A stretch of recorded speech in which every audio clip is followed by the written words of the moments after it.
हस्ते पुष्पं गृहीत्वा हरिः ओम् जज्ञेन जिज्ञमय जन्तदेवास्तानि धर्मान् प्रथमान्यसन्नान् देहनाकं महिमानः सचञ्चैद्रपूर्वे शाद्याः शान्तिदेवाः ॐ नारायणाय विद्महे वासुदेवाय धीमहि तन्नो विष्णु प्रचोदयात् ॐ महादेव्यै च विद्महे विष्णुपत्न्यै च धीमहि तन्नो लक्ष्मी प्रचोदयात् नानासुगन्धपुष्पाणि यथा कालोद्भवानि च पुष्पाञ्जलिर्मया दत्ता गृहाण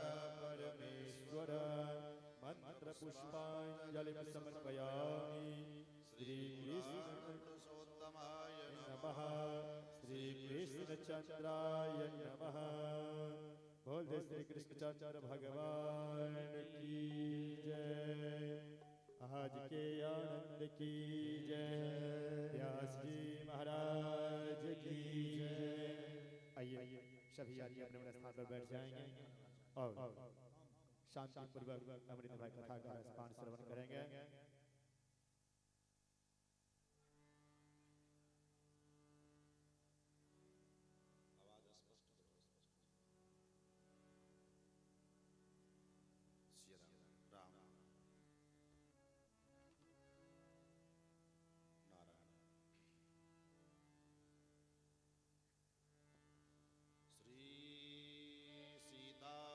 रामचंद्र भगवान की जय। श्री कृष्णचंद्र भगवान की। श्रीमद्भागवत महापुराण की जय। सप्ताह ज्ञान यज्ञ की जय। श्री लक्ष्मी वेंकटेश भगवान की जय। श्री लक्ष्मी नारायण भगवान की हरि ओम।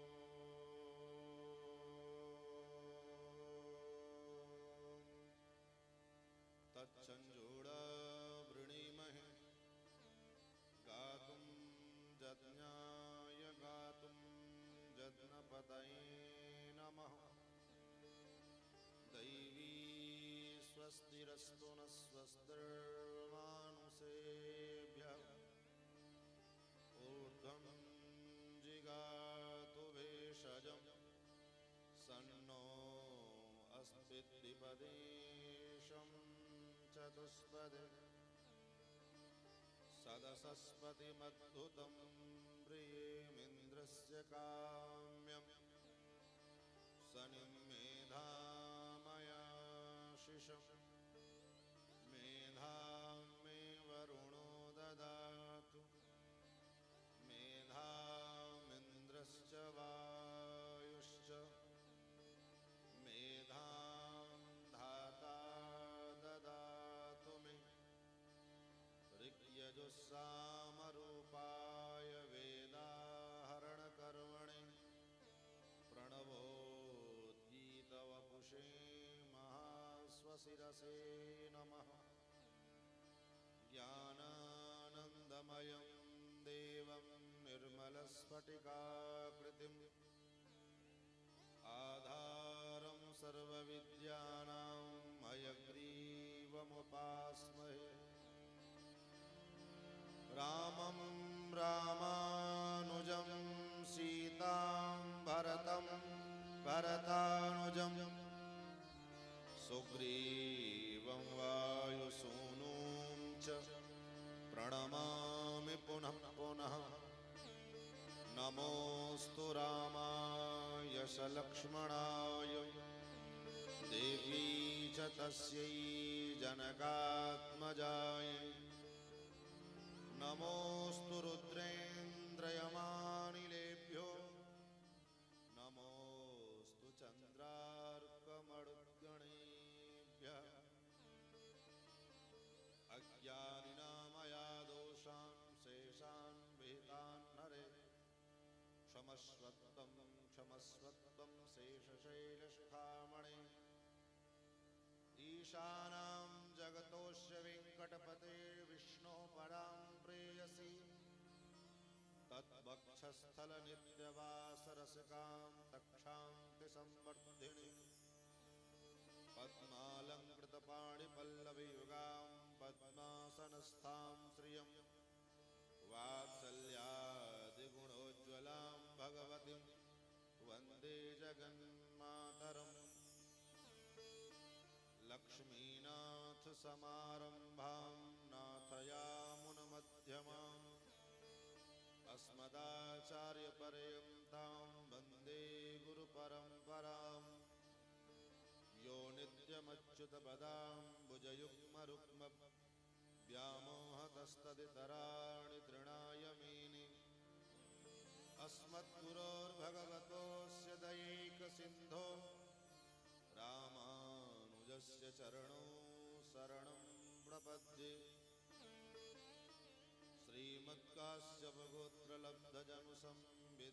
श्रीमत्काश्यपगोत्रलब्धजनुसंविद्याविभूषोन्नतं सच्चास्त्रार्णवपारगामि विदुषां मान्यं मनोज्ञश्रियम् स्वाचार्ये च जगद्गुरौ बुधवरे श्रीवासुदेवे रतं वन्दे वन्दे जगद्गुरुं मुनिवरं श्रीराघवार्यं गुरुम् अस्मद्गुरुभ्यो नमः अस्मत्परमगुरुभ्यो नमः अस्मत्सर्वगुरुभ्यो नमः श्रीमते रामानुजाय नमः श्रीराधाकान्तस्मरणं श्रीसीताकान्तस्मरणं सन्तपूर्वाचार्या सहायाः सन्तपूर्वाचार्या सहायाः बोलिए श्री कृष्णचंद्र भगवान की जय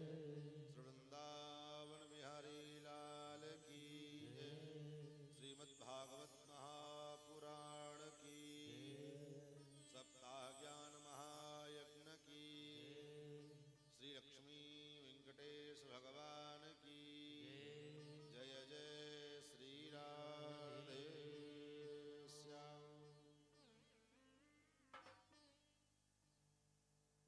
भगवान की पावन कथा सुधा का हम सभी लोग रसपान श्रवण लाभ प्राप्त करें। आइए दो बार गुण नाम संकीर्तन, तत्पश्चात अपनी मति गति के अनुसार भगवान के पावन मंगलमय गौरव गाथा का रसास्वादन श्रवण लाभ हम लोग श्रवण करेंगे।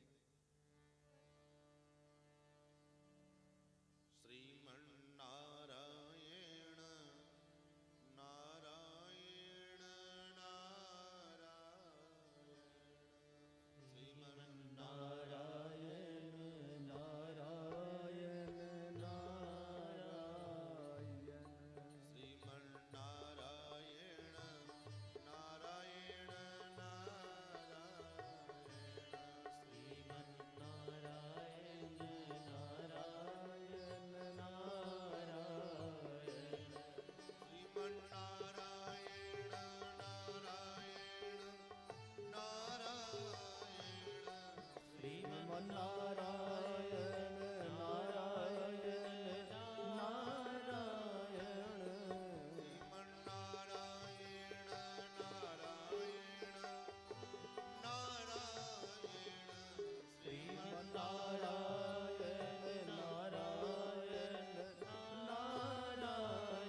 भक्तवांछा कल्पतरो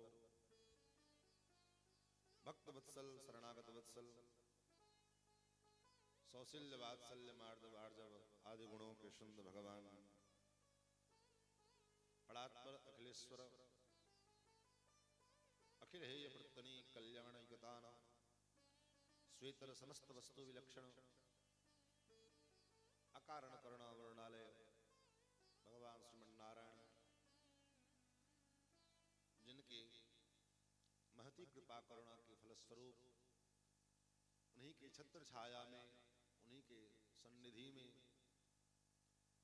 भगवान के पावन गौरव गाथा का रसास्वादन श्रवण लाभ हम लोग प्राप्त करने के लिए यहाँ समुपस्थित हैं। भगवान सैकड़ों वर्षों से आराधित पूजित जिन भगवान श्री के विग्रह के अनेकानेक महापुरुषों ने मंगलाशासन किया हो, ऐसे भगवान श्री वेंकटेश के पावन सन्निधि में उन्हीं के नूतन मंदिर प्रवेश प्रतिष्ठा संप्रोक्षण आदि के उपलक्ष्य में 7 दिवसीय ज्ञान यज्ञ उन्हीं की कृपा की करुणा के फलस्वरूप उन्हीं की परमाध्यक्षता में हम और आप आज से 7 दिवस इस संपूर्ण कार्यक्रम का आयोजन का लाभ लेने के लिए यहाँ समुपस्थित हुए। भगवत कथा रस रसिक धर्मानुरागी सज्जन वृंद, भगवत प्रेम पथपथिक श्रद्धावयी माताजन स्नेहिल बंधुजन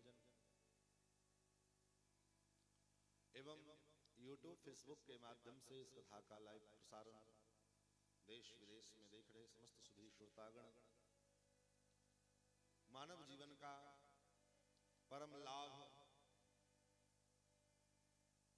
जब जीवन में उपस्थित होता है तब जाकर के ये सौभाग्य हम लोगों को प्राप्त होता है। और प्रत्येक मानव हर व्यक्ति भगवान की भक्ति करना चाहता है, लेकिन भक्ति का जो प्रधान मुख्य अंग है, भक्ति के प्राप्ति का जो प्रधान स्वरूप है सत्संग, उसी से हम अपने को मुख मोड़ लेते हैं। हमको लगता है कि बस मंदिर में ऐसे जाते जाते भगवान मिल जाएंगे। हमको लगता है कि चलो धूप अक्षत दीप नैवेद्य चढ़ाते चढ़ाते एक दिन भगवान मिल जाएंगे। मन में ये धारणा बनी है कि तीर्थाटन के नाम पर जगह जगह घूमने से जो है भगवान की प्राप्ति हो जाएगी, लेकिन ये तब तक संभव नहीं है जब तक कि हमारा जीवन सत्संग से जुड़ा नहीं होगा। क्योंकि सत्संग में आकर के भक्ति के स्वरूप का हम जब वर्णन कथा के माध्यम से श्रवण करते हैं कि भक्ति की परिभाषा क्या है, भक्ति का स्वरूप क्या है, भक्ति कैसे करनी चाहिए, किस प्रकार हम कौन सा कार्य करें जिससे हमारे जीवन में भक्ति आवे, इन सब चीजों का वर्णन किसी यूनिवर्सिटी में, किसी डिक्शनरी में, किसी जो है पुस्तकालय में संभवतः आपको नहीं मिल सकता है। वो जब भी मिलेगा तब आपको सत्संग रूपी संस्था में आकर के, सत्संग रूपी इस समायोजन में आकर के प्राप्त होगा। और सत्संग में जब जीव लगता है, इसलिए हमारे यहाँ पूर्वाचार्यों ने, धर्माचार्यों ने ये जो है परंपरा बनाई कि प्रातः काल सो करके उठते ही इस श्लोक का अनुसंधान करने को कहा। कौन सा श्लोक? बोले सत्संगात् भव निस्पृहो गुरुमुखात् श्रीशं प्रपद्यात्मवान्। सत्संगात् भव निस्पृहो, जब तक जीवन में सत्संग नहीं आएगा, हम सत्संग से नहीं जुड़ेंगे, तब तक भव निस्पृहो, इस भव के कटुता से, भव के इस जाल से, भवबंधन के इस जो महाजाल बना हुआ है, महाअरण्य बना है, इसमें हम और आप भटक रहे हैं, इस भव से हम निष्पृह नहीं होंगे। और जब तक भव से निष्पृह नहीं होंगे तब तक भगवान से स्नेह नहीं हो सकता है। ये सूत्र है। जब तक भव से स्पृहा नहीं उत्पन्न होगी तब तक भगवत चरणारविंद का स्नेह उत्पन्न नहीं हो सकता है। भगवत चरणारविंद का स्नेह प्राप्त करने के लिए जीव को भव से स्पृह होना पड़ेगा। स्पृह मतलब भव की जो कटुता, भव माने क्या होता है, बोले भव माने संसार, संसार की जो कटुता है, संसार की जो असारता है, संसार की जो नश्वरता है, इस नश्वरता को जब तक हम अपने जीवन में समझेंगे नहीं, जानेंगे नहीं, तब तक भगवत चरण अरविंद से स्नेह प्राप्त हो पाना अत्यंत कठिन है। इसलिए आचार्यों ने कहा पहला नंबर काम, पहले काम करो, सत्संग करो। तो सत्संग में हम जब जुड़े रहेंगे, और कब तक सत्संग करो, 2 घंटे 4 घंटे 6 घंटे किया हो गया, बोले नहीं, बहुत काल कीजिए सत्संगा। तो बहुत काल तक सत्संग करे रहेंगे तब जाकर के जो है ये दिव्य अनुभूति, ये अनुभव, ये अनुसंधान हमारे जीवन में उत्पन्न होगा। इसलिए भागवत में भी कहा वेद व्यास जी ने, पिबत भागवतम रसमालयम मुहुरहो रसिका भुवि भावुका। हे रसिको, हे भावुको, इस रस को बारंबार पियो, बार बार पियो, मुहुरहो, बार बार पियो। क्यों? क्योंकि जब संसार के विषय वासनाओं से हमारा मन नहीं भरता है तो भगवान की कथा से क्यों मन भर जाए? भगवत चर्चा से, भगवत कैंकर्य से, भगवत सेवा से हमारा मन क्यों विरत होता है? कहते अरे महाराज बहुत सेवा कर लिए, बहुत कथा सुन लिए। अरे कथा सुनते सुनते जैसे कहते ना कोई घड़ी पहना हो तो कहते घड़ी वाटर प्रूफ है, मतलब बोले इसको कितनों पानी में डुबाओ ये पानी इसमें नहीं घुसता है, ये वाटर प्रूफ घड़ी है। वैसे ही कथा सुनते सुनते कथा प्रूफ बन जाओ, लेकिन वो कथा का रस जो है आना चाहिए वो नहीं आया तो आपका कथा सुनना बेकार है, किसी काम का नहीं। कथा सुनने के पश्चात मन में ये भावना आ जाए, अरे बहुत सुन लिया अब क्या सुने। दुनिया के जो है लोगों की निंदा चुगली सुनने में मन नहीं भरा, पेट नहीं भरा, लेकिन भगवत चर्चा सुनते सुनते मन भर गया, इसका मतलब है कि आपने कथा सुनी ही नहीं। गोस्वामी जी महाराज कहते हैं भगवान ने जब पूछा कि हम किसके कहां हम निवास करें, हमारा निवास स्थान बताओ, तो कई स्थान दिया है जो है महर्षि वाल्मीकि ने भगवान को ठहरने के लिए। उसमें एक स्थान ये भी दिया कि जिनकी कथा, जिनका श्रवण, जिनके कान समुद्र के समान हो और आपकी कथा नदियों के समान हो।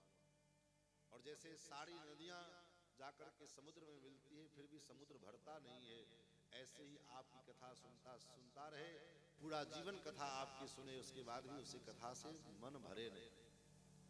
ऐसे जो भक्त हैं, ऐसे भक्तों के हृदय में आप निवास करो। जिनके श्रवण, जिनके श्रवण समुद्र समाना, कथा तुम्हारी सुभग सरिनाना, कथा तुम्हारी सुभग सरिनाना, भरहि निरंतर होई न पूरे, भरहि निरंतर होई न पूरे, तिनके ही या तुम कह गिरू रे, तिनके ही या तुम कह गिरू रे। महाराज जिनके श्रवण समुद्र समाना, जिनके कान समुद्र के समान हो, और कथा तुम्हारी सुभग सरी नाना, आपकी जो कथा है वो नदियों के समान हो, जीवन भर पीते जाए, लेकिन फिर भी उससे मन न भरे। जब बहुत काल पिएंगे, पीते पीते एक दिन ऐसा आएगा, गोस्वामी जी कहते हैं, रघुवर चरित बार छालित चित, बिन प्रयास ही सूझे। रघुवर चरित बार छालित चित, भगवान के चरित्र रूपी जो जल है, इस जल के द्वारा हमारे चित्त का ऐसा प्रक्षालन होगा, ऐसा प्रक्षालन होगा। रघुवर चरित बार छालित चित, बिन प्रयास ही सूझे। तुलसीदास कह जग विलास, जग बूझत बूझत बूझे। जब सुनते रहेंगे तो एक दिन धीरे धीरे जग क्या है, संसार क्या है, ये अपने आप समझ में आ जाएगा कि संसार क्या है और भगवान क्या है, संसार में क्या रस है और भगवान में क्या रस है, भक्ति में क्या रस है। इसलिए धीरे धीरे श्रवण करते रहे, और ये श्रवण ये प्रथम भक्ति का नाम है। दो प्रकार की जो भक्ति, साधना भक्ति और श्रद्धा भक्ति, उन साधना भक्ति में जो साधना भक्ति के जो प्राप्ति के 9 प्रकार बताए गए शास्त्रों में, उसमें सबसे प्रथम भक्ति, सबसे प्रथम उपाय है श्रवण। 9 प्रकार की भक्ति का निरूपण प्रहलाद जी ने सप्तम स्कंद में किया। श्रवणम कीर्तनम विष्णु स्मरणम पाद सेवनम अर्चनम वंदनम दास्यम सख्यमात्म निवेदनम। तो सबसे पहला नंबर किसका दिया? श्रवण को। जब तक श्रवण नहीं करेंगे तब तक कीर्तन नहीं हो सकता है। आजकल लोग कहते हैं ना कीर्तन कर रहे हैं, लेकिन जीवन में कभी नहीं होगा कीर्तन। कीर्तन भी वही कर सकता है जिसने जीवन में श्रवण किया हो। हाँ, अलग बात है कि आप कलाकार हैं, राग संगीत का ज्ञान है, तो आप किसी राग में किसी धुन में आप कीर्तन को गा दीजिए, लेकिन कीर्तन का जो स्वरूप है, कीर्तन का जो आनंद है, वो तभी आएगा जब आप सत्संगी बने रहेंगे, सत्संग करे रहेंगे तब। इसलिए तो एक कलाकार के कीर्तन करने में और एक भक्त जो भाव से गाता है उसके कीर्तन में अंतर होता है। कलाकार कीर्तन करेंगे तो उसके कलाकारी में, उसके कीर्तन में कलाकारी दिखाई देगी, लेकिन जो भक्त है वो कीर्तन करेगा। कहते हैं भगवान, जब ही राम कहीं ले उसासा, उमगत प्रेम मनहु चहु पासा। राम कह करके जैसे एक भक्त सांस लेता है तो चारों तरफ, जैसे भरत जी के चारों तरफ प्रेम का ऐसा हिलोर उत्पन्न होता है, जिस हिलोर में पहाड़ भी पिघलने लग जाते हैं। ये किसका परिणाम है? बोले प्रेम का परिणाम, भक्ति का परिणाम है। भक्ति के कारण आपको बैठने में दिक्कत है, कुर्सी पे चले जाइए आप।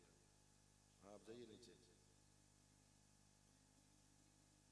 जाइए आराम से जाइए, कोई दिक्कत नहीं। आरती करके आप चले जाइएगा। तो महाराज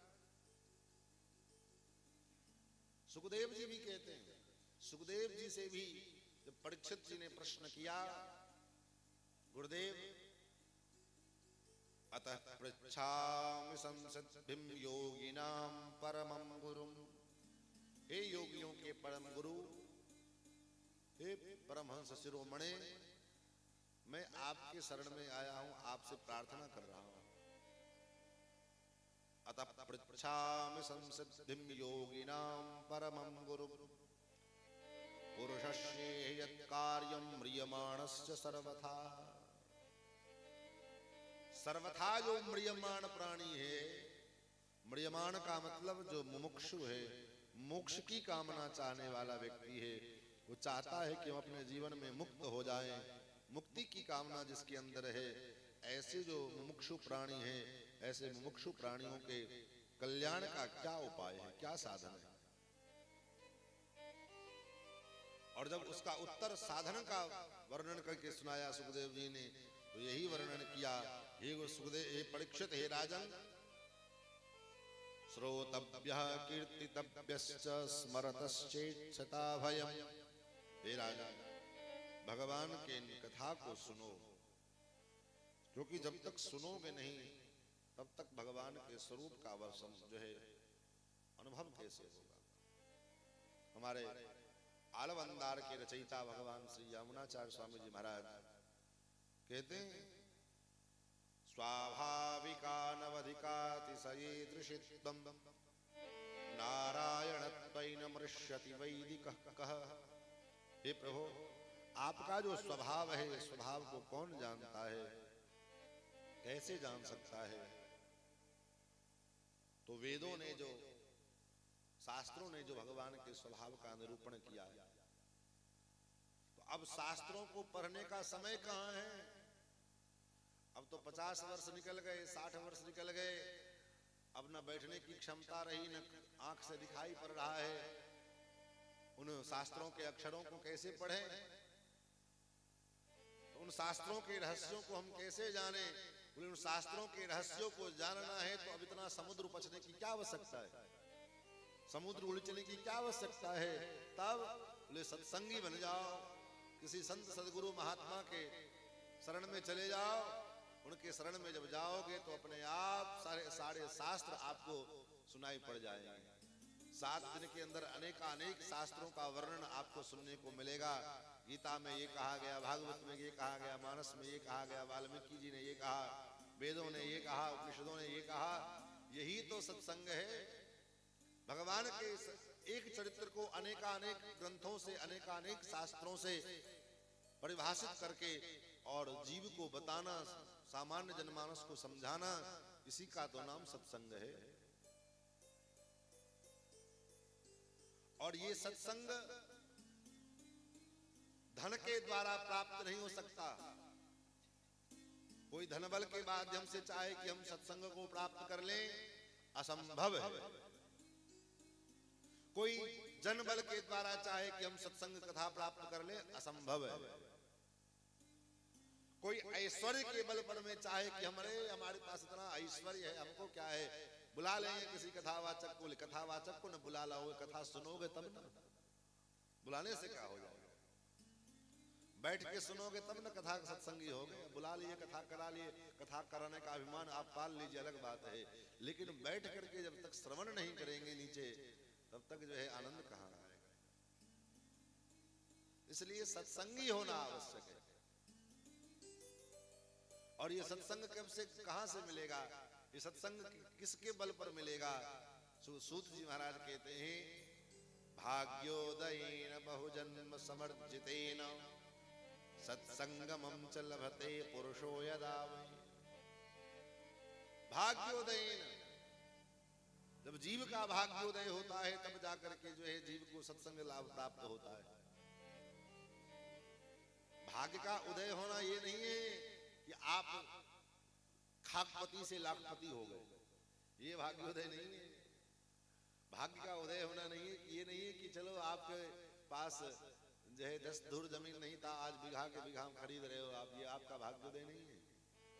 तब संसार के लिए आप भाग्योदय, भाग्यशाली हो सकते हो, लेकिन शास्त्र की नजर में भक्ति के दृष्टिकोण से अगर विचार करेंगे तो भाग्यशाली कौन है? को भाग्यवंत? बोले उसी का भाग्योदय हुआ जिसके जीवन में सत्संग लाभ प्राप्त हुआ। भाग्योदयेन बहुजन्म समर्जितेन सत्संगमं च लभते पुरुषो यदा वै। जब जीवन में सत्संग का लाभ मिल जाए, उसी दिन समझ लेना कि हमारा भाग्योदय हो गया है। ऐसे भाग्योदय नहीं, भाग्य का उदय तो सत्संग लाभ से है। भगवत कृपा का प्रसाद क्या है? भगवान की कृपा का परिणाम क्या है? बोले भगवत कृपा का परिणाम है भगवान के चरणारविंद के प्रति स्नेह प्राप्त कराने वाला सत्संग कथा श्रवण लाभ प्राप्त करने का दिव्य सुअवसर, दिव्य संयोग हमको प्राप्त हो, ये हमारा भाग्योदय। महाराज, तो हम लोग निश्चित रूप से सौभाग्यशाली हैं, भाग्यशाली हैं कि आज से सप्त दिवस पर्यंत श्रीमद् भागवत कथा और 8वें दिन भगवान श्री वेंकटेश महाप्रभु का दिव्य भव्य नूतन गर्भगृह में प्रवेश का दर्शन, अनेकानेक संतों का, श्री वैष्णवों का, महापुरुषों का दर्शन। क्योंकि 7 दिन 8 दिन के दरमियान 2 दिन का बीच में वैष्णव सम्मेलन और फिर 2 दिन का प्रतिष्ठा महोत्सव, ये सब कार्यक्रम आयोजन आप लोगों के बीच उपस्थित है।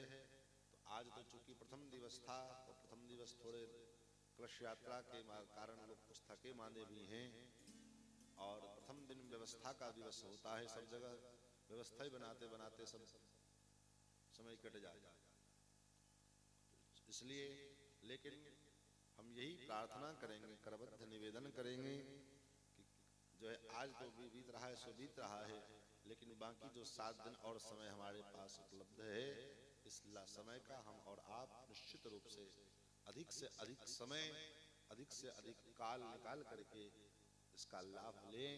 यही आपके मानव जीवन का सार्थकता है। बाकी तो खाना पीना सोना हंसना जो है, नाचना गाना कूदना, ये सब चलता रहेगा और चलता रहता है। ये सब प्रकृति का, संसार का सिस्टम है, व्यवस्था है, ये सब चलता रहेगा। लेकिन इसी में जो कुछ समय हम निकाल करके भगवत चर्चा, भगवत भागवत भजन, सेवा पूजा, भगवत आराधन, भगवत भागवत कैंकर्य ये कर लें, यही हमारे जीवन की सार्थकता मानी जाती है। आइए श्रीमद् भागवत के माध्यम से हम और आप सत्संग लाभ प्राप्त करने के लिए यहाँ सब उपस्थित हैं। कथा तो कई बार सुने हैं, और भगवान की कथा की यही विशेषता है। क्या विशेषता है? विशेषता यही है कि व्यक्ति जो रोज पेपर पढ़ने वाला, अखबार पढ़ने वाला व्यक्ति, जो जिसको अभ्यास है रोज अखबार पढ़ने का, लेकिन गलती से एक दिन के पहले का अखबार अगर उसके हाथ में आ जाए तो फेंक देता है। पेपर पढ़ रहे हैं, एक दिन पहले का अखबार अगर हाथ में चला आया तो अरे तो कल का है, फेंको इसको, आज का कहाँ है, खोजते फिरते। एक दिन पुराना अखबार हम नहीं पढ़ सकते, लेकिन भगवान की कथा की ये विशेषता है कि लाखों करोड़ों वर्षों से कथा भगवान की चली आ रही परंपरा से, और हम आप सुनते सुनाते चले आ रहे हैं। न जाने कितने बार सुना होगा, कितने बार सुनाया होगा, लेकिन उसके बाद भी जब भी सुनते हैं तब भी लगता है कि पहली बार सुन रहे हैं। यही कथा की विशेषता है, और इसीलिए ये महापुराण है। पुराण शब्द का अर्थ ही होता है पुरा अपि नवम, जो है तो पुराण अत्यंत प्राचीन है। कितना प्राचीन है? बोले जब से सृष्टि है तब से ये भागवत है। जब से सृष्टि है तब से भागवत है, क्योंकि सृष्टि के आरंभ में भगवान श्रीमन नारायण ने ब्रह्मा जी को चतुश्लोकी भागवत के रूप में ये प्रदान किया, और तब से ये परंपरा से ब्रह्मा जी ने नारद जी को दिया, नारद जी ने व्यास जी को दिया, व्यास जी ने सुखदेव को दिया। ऐसे ये परंपरा से तब से चली आ रही है, और हम आप रोज सुन रहे हैं, लेकिन उसके बाद भी हमारा मन तृप्त नहीं होता है। यही तो कथा की मर्यादा है, कथा की विशेषता है। दिन प्रति नया नया अर्थ, नया नया अनुसंधान उत्पन्न होता है। तो कथा तो कई बार सुने, और श्रीमद् भागवत के परंपरा में के अनुसार सर्वप्रथम श्रीमद् भागवत के महात्म्य की चर्चा की जाती है, यही परंपरा है। तो आज केवल हम और आप महात्म्य की चर्चा केवल श्रवण करेंगे। सर्वप्रथम श्री सूत जी महाराज भगवान का मंगलाचरण करते हुए, भगवान का वंदन करते हुए, भगवान का जो है स्तुति करते हुए सर्वप्रथम श्री सूत जी महाराज भगवान को प्रणाम करते हैं। सच्चिदानंद रूपाय विश्वोत्पत्त्यादि हेतवे तापत्रय विनाशाय श्री कृष्णाय वयं नुमः। भगवान का स्वरूप कैसा है? भगवान का स्वरूप सतघन, चितघन और आनंद घन है। भगवान सच्चिदानंद में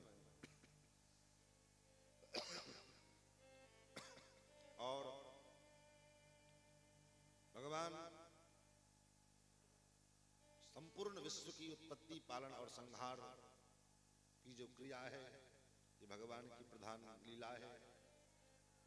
क्योंकि भगवान इस सृष्टि की उत्पत्ति पालन संहार कैसे करते हैं, हमारे भगवत पाद रामानुजाचार्य स्वामी जी महाराज अपने श्रीभाष्य नामक ग्रंथ के मंगलाचरण में कहते हैं, अखिल भुवन जन्मस्थेम भंगादि लीले, अखिल भुवन जन्मस्थेम भंगादि लीले। इस संपूर्ण सृष्टि की उत्पत्ति पालन और संहार ये क्रिया जो है ये भगवान का लीला मात्र है। लीला मतलब खेलना, कहते नहीं लीला रच रहे हैं, लीला खेल रहे हैं, लीला कर रहे हैं। लीला क्या है भगवान? खेलना। संसार में आकर के, सृष्टि में आकर के भगवान जो कुछ ये कर रहे हैं और जो कुछ दिखाई दे रहा है हमको आपको, ये क्या है? बोले भगवान का खेल है। जैसे बच्चा वो अकेला उसका मन नहीं लगे तो वो क्या करता है? बोले कुछ खेलने का मन करता है। तो आजकल तो खैर खेलने के लिए व्यवस्था बन गई है, आजकल के बच्चों के लिए मोबाइल का जमाना आ गया, लोग बच्चे मोबाइल से खेलने लग जाते हैं। लेकिन पहले के समय में, आज से 15-20 वर्ष पहले जब मोबाइल का समय नहीं था, उस समय हम लोग मिट्टी के अनेक प्रकार के खिलौने बनाते थे। रेडियो बनाया, ये बनाया, वो बनाया, जैसे तैसे जो जिसके मन में जो आया, मिट्टी के खिलौने बनाए और बनाने के बाद उसके साथ खेलने लगे। कुछ देर खेला, एंजॉय किया, मस्ती की, और फिर मूड बन गया, मूड किसी बात को लेकर के झगड़ा हुआ, चाहे कोई कुछ बात हुई तो उठा के पटक के तोड़ दिया। तो जैसे बच्चे को उस माटी के मूर्ति के बनाने में, उसका बनाना, उससे खेलना, उसको तोड़ना, ये क्या है? उसके लिए वो सहज काम है, उसमें कोई ज्यादा बुद्धि लगाने की जरूरत नहीं पड़ी। वो अपना खिलौना बनाया, खेल लिया और तोड़ दिया। उसी प्रकार से परमात्मा भी इस संपूर्ण चराचर जगत की उत्पत्ति पालन और संहार अपनी लीला के लिए, खेलने के लिए भगवान करते हैं। अखिल भुवन जन्मस्थेम भंगादि लीले, लीला पूर्वक। उसमें कोई भगवान का जो है वो बहुत ज्यादा भगवान को बुद्धि लगानी पड़ी हो, बहुत ज्यादा भगवान को श्रम करना पड़ा हो, कुछ नहीं। हमारे यहाँ आचार्य तो कहते हैं भगवान सृष्टि की उत्पत्ति पालन संहार कैसे करते हैं? बोले भगवती महालक्ष्मी, भगवान जब शेष पर्यंक पर में शांताकारम भुजग सैनम पद्मनाभम सुरेशम, शेष पर्यंक पर भगवान गंभीर निद्रा में सोते रहते हैं। भगवती महालक्ष्मी भगवान की चरण दबाती रहती है और वहां कोई नहीं है, पूरा जल ही जल है, कहीं कुछ नहीं है। तो अकेले भगवती महालक्ष्मी जी के मन में भी सोचता है, अकेले अकेले मन ऊब जाता है। तो भगवती महालक्ष्मी भगवान के पैर दबाते दबाते कुछ ऐसे इशारा करती ही, संकेत करती है जोर से पैर दबा करके, तो भगवान भगवती महालक्ष्मी के मन की इच्छा को जान जाते हैं और भगवान नेत्र खोलते हैं। भगवान के नेत्र खुलते ही सृष्टि का प्रादुर्भाव हो जाता है। भगवान जब अपने कृपा कटाक्ष को खोलते हैं, उनके कृपा कटाक्ष के खुलते ही ये संपूर्ण सृष्टि की उत्पत्ति हो जाती है, ब्रह्मा से लेकर चींटी पर्यंत। और उतने में भगवान लक्ष्मी जी को देखकर मुस्कुरा देते हैं। जब भगवान मुस्कुरा देते हैं, इतने मात्र से सृष्टि का पालन हो जाता है। और उतने में भगवान फिर थक जाते हैं। जब भगवान थक जाते हैं तो अपनी आंख बंद कर लेते हैं, और ठाकुर जब अपने नेत्र को बंद कर लेते हैं तो सृष्टि का प्रलय हो जाता है। इतना ही काम, बस आंख खोलना, मुस्कुराना और मुस्कुरा करके फिर अपने नेत्र को बंद कर लेना। इतने ही मात्र से पूरे सृष्टि की उत्पत्ति पालन और संहार आदि लीला संपन्न हो जाती है। इसलिए कहा अखिल भुवन जन्मस्थेम भंगादि लीले, लीला पूर्वक केवल खेल खेल में। तो भगवान की संसार की उत्पत्ति पालन संहार भगवान करते हैं। और अपने शरणागत जीवों के, अपने प्रणत जनों के जो 3 प्रकार के ताप हैं, कौन कौन से? दैहिक, दैविक और भौतिक। ये 3 प्रकार के जो ताप हैं अपने प्रणत जनों के, शरणागत जनों के, उनके तीनों प्रकार के तापों का भगवान प्रशमन करते हैं, विनाश करते हैं। तापत्रय विनाशाय श्री कृष्णाय वयं नुमः। 3 प्रकार के जो ताप उनका भगवान प्रशमन करते हैं। इसीलिए प्रत्येक जीवों को भगवान की शरणागति करनी चाहिए। क्यों करनी चाहिए? क्योंकि भगवान ही एकमात्र शरण्य है। भगवान के अलावा दूसरा कोई हमारा शरण्य नहीं हो सकता है। भगवान के अतिरिक्त जितने भी हैं, चाहे वो माँ है, बाप है, भाई है, बेटा है, बेटी है, जितने सगे संबंधी हैं, ये शरण्य आपके नहीं हो सकते। शरण्य मतलब रक्षक। आप कहोगे हमारी माँ रक्षक हो सकती है, बोले माँ भी रक्षक नहीं हो सकती। अगर माँ रक्षक होती, हमारे आचार्यों ने कितना अनुसंधान किया, कहते अगर माँ रक्षक होती बच्चों का, तो एक माता तो कुंती भी थी, जिन्होंने अपने बच्चे को गंगा जी में जीवित बच्चे को गंगा जी में प्रवाहित कर दिया। क्यों? लोक लज्जा के लिए। एक मां कुंती भी थी, जिन्होंने लोक लज्जा के लिए अपने बेटे को जल में प्रवाह कर दिया। तो हो सकता है पिता रक्षक हो, पिता रक्षा कर सकता हो, पिता हमारे रक्षक बने। बोले पिता भी हमारे रक्षक नहीं हो सकते। क्यों? क्योंकि एक पिता तो हिरण्यकश्यप भी था ना, जो अपने बेटे प्रहलाद को मारने के लिए कोई कोर कसर उसने नहीं छोड़ा, कोई कसर बाकी नहीं किया। अच्छा, तो हो सकता है भाई रक्षक हो, भाई हमारी रक्षा करे। बोले एक भाई तो रावण भी था, जिसने विभीषण जी को लात मार के घर से बाहर निकाल दिया। महाराज कुल मिलाकर के अनुसंधान करने पर मैं यही निर्णय निकला, संपूर्ण रूप से जीव का रक्षक कौन हो सकता है? तो संपूर्ण रूप से जीव का रक्षक केवल और केवल भगवान हो सकते हैं। भगवान के अलावा दूसरा कोई भी जो है देवी देवता भी हमारे रक्षक नहीं बन सकते। क्यों? क्योंकि जब देवी देवता के ऊपर आपत्ति आती है, तब तो वो भगवान के शरण में जाते हैं, वो हमारी क्या रक्षा करेंगे? तो रक्षक तो वही हो सकता है जो संपूर्ण रूपेण समर्थ हो, सब कुछ करने में समर्थ हो। और परमात्मा कैसे हैं? वेदों ने कहा कर्तुम अकर्तुम अन्यथा कर्तुम समर्थः प्रभुरीश्वरः। वो परमात्मा जो कर्तुम करने योग्य है वो भी कर सकता है, जो करने योग्य नहीं है वो भी कर सकता है। जो सब कुछ कर सकता है उसी का नाम परमात्मा है। और विडंबना ये है, विशेषता ये है, करता तो बहुत कुछ है, लेकिन करता रहता है हम जान नहीं पाते। करता सब कुछ वही है, सब कुछ वही करता है। लेकिन भगवान ने गीता में कहा ना, अहंकार विमूढ़ात्मा कर्ता हम इति मन्यते। अहंकार में पड़ करके जीव अपने को कर्ता मान लेता है कि ये तो मैंने किया है। लेकिन करने वाला कौन है? करने कराने वाला तो परमात्मा है। सब कुछ करने वाला वो कौन है? बोले भगवान।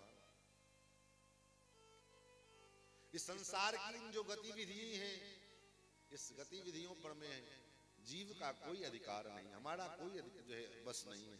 अगर हमारे बस में होता तो ये विचार करो ना, पहले कोई व्यक्ति ये सोचता कि हमारी आंख की ज्योति कम हो जाए, कोई व्यक्ति ये सोचता कि हमारे जो है केस सफेद हो जाए। तब बोले सब कुछ करने वाला कौन है? बोले सब कुछ करने वाला परमात्मा है, और सब कुछ करता है, सारा खेल उसी का है। इस संसार की गतिविधियों पर नहीं अधिकार किसी का है। इस संसार की गतिविधियों पर नहीं अधिकार किसी का है। जिसको हम परमात्मा कहते ये सब खेल उसी का है। जिसको हम परमात्मा कहते ये सब खेल उसी का। इस संसार की गतिविधियों पर नहीं अधिकार किसी का है। संसार के गतिविधियों पर नहीं अधिकार किसी का है। जिसको हम परमात्मा कहते ये सब खेल उसी का है। जिसको हम परमात्मा कहते ये सब खेल उसी का। राम सिया राम सिया राम सिया राम। राम सिया राम सिया राम सिया राम। राम सिया राम सिया राम जय जय राम। राम सिया राम सिया राम जय जय राम। राम सिया राम सिया राम सिया राम। राम सिया राम सिया राम सिया राम। राम सिया राम सिया राम सिया राम। राम सिया राम सिया राम सिया राम।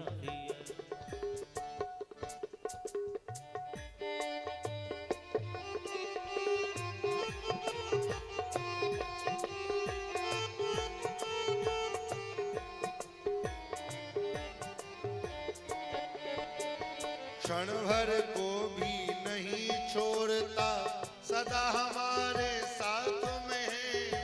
क्षण भर को भी नहीं छोड़ता सदा हमारे साथ में है।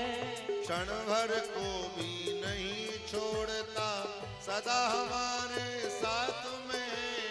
क्षण भर को नहीं छोड़ता सदा हमारे साथ में है। काया की श्वासा डोरी का तार उसी के हाथ में है। काया की श्वासा डोरी का तार उसी के हाथ में है। हंसना रोना जीना मरना। हंसना रोना जीना मरना सब उसकी मर्जी का है। जिसको हम परमात्मा कहते ये सब खेल उसी का है। जिसको हम परमात्मा कहते ये सब खेल उसी का है। इस संसार की गतिविधियों पर नहीं अधिकार किसी का है। इस संसार की गतिविधियों पर नहीं अधिकार किसी का है। जिसको हम परमात्मा कहते ये सब खेल उसी का है। जिसको हम परमात्मा कहते ये सब खेल उसी का है। जिसको हम परमात्मा कहते ये सब खेल उसी का है। जिसको हम परमात्मा कहते ये सब खेल उसी का। जिसको हम परमात्मा कहते सारा खेल उसी का है। तो एकमात्र जीव का शरण्य है। अगर हम शरणागति करना है चाहते हैं तो किसकी शरणागति करें? बोले भगवान की शरणागति।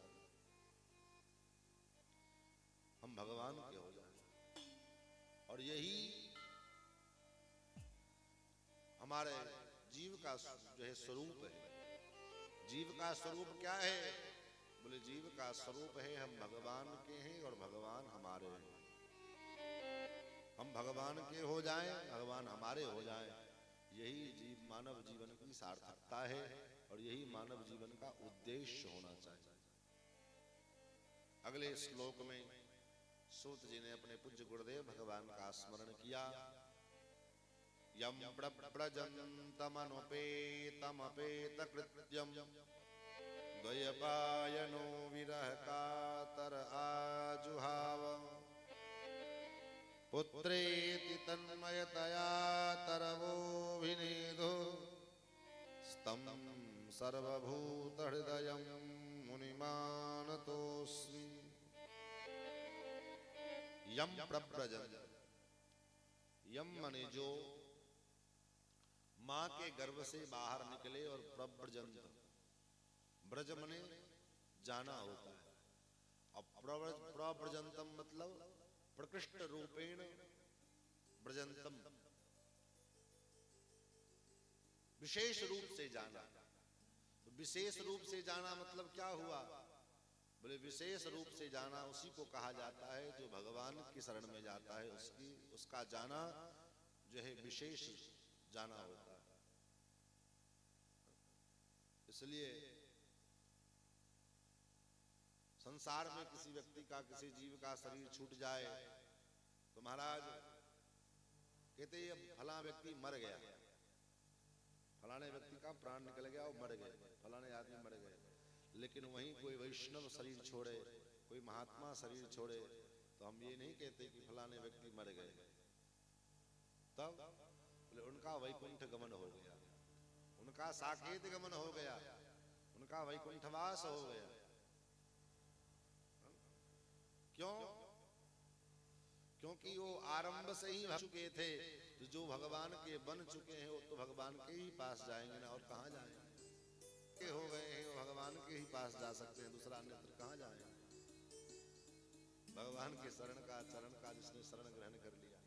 तो इसलिए जाना तो सबका होता है, लेकिन सुखदेव जी जो गए हैं तो वहां कहा प्रव्रजंतम, प्रकृष्ट रूपेण व्रजंतम, विशेष रूप से सुखदेव जी महाराज गए।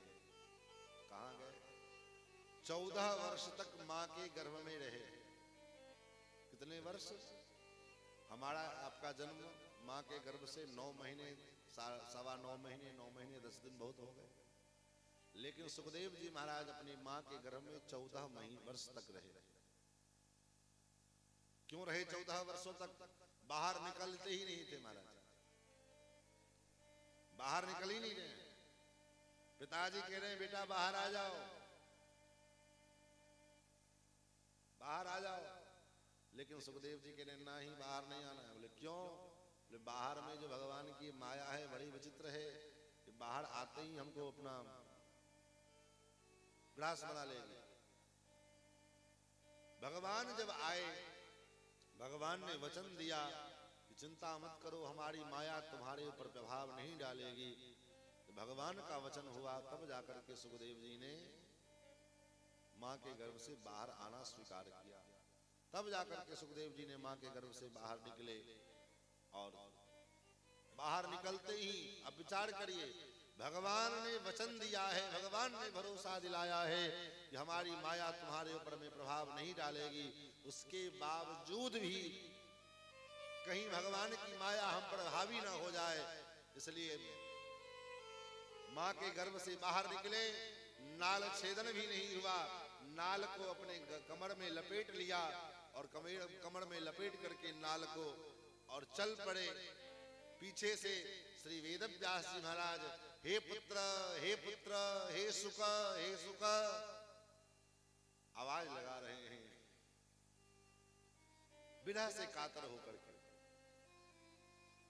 विरह से कातर होते हुए श्री वेदव्यास जी को जो है सुखदेव के पीछे पीछे जा रहे हैं। किसी ने कहा देखो देखो ये मोह कितना प्रबल होता है कि व्यास जी को भी इस मोह ने नहीं छोड़ा, व्यास जी को भी पुत्र मोह हो गया। जो कृष्णद्वैपायन श्री वेदव्यास 18 पुराण के प्रणेता, ब्रह्म सूत्र के प्रणेता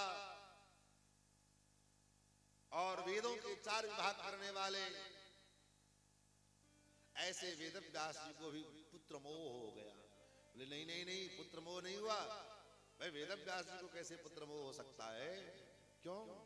बोले जिनकी वाणी का आश्रय लेकर के, जिनके ग्रंथों का आश्रय लेकर के बड़े बड़े मोहांध का मोह दूर भाग जाता है, ऐसे व्यास जी को भी कहीं मोह हो सकता है क्या? तो फिर ये पुत्र के पीछे विरह से कातर होकर के क्यों भाग रहे हैं भाई? हे पुत्र, हे पुत्र, हे पुत्र, क्यों क्या क्या जाने देते? बोले नहीं नहीं, व्यास जी को पुत्र का वियोग नहीं हो रहा है, तब व्यास जी को एक संत का वियोग हो रहा है। और जीवन में संत का वियोग होवे तो अच्छी बात है। कोई संत महात्मा, संत सदगुरुदेव आपके द्वार से जा, यही तो अंतर है। संत में और असंत में अंतर क्या है? गोस्वामी तुलसीदास जी ने यही तो अंतर बताया। संत में और संत में क्या अंतर कहा गोस्वामी जी ने?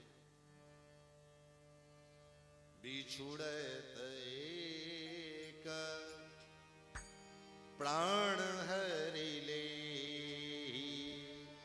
बिछुड़त एक प्राण हरि ले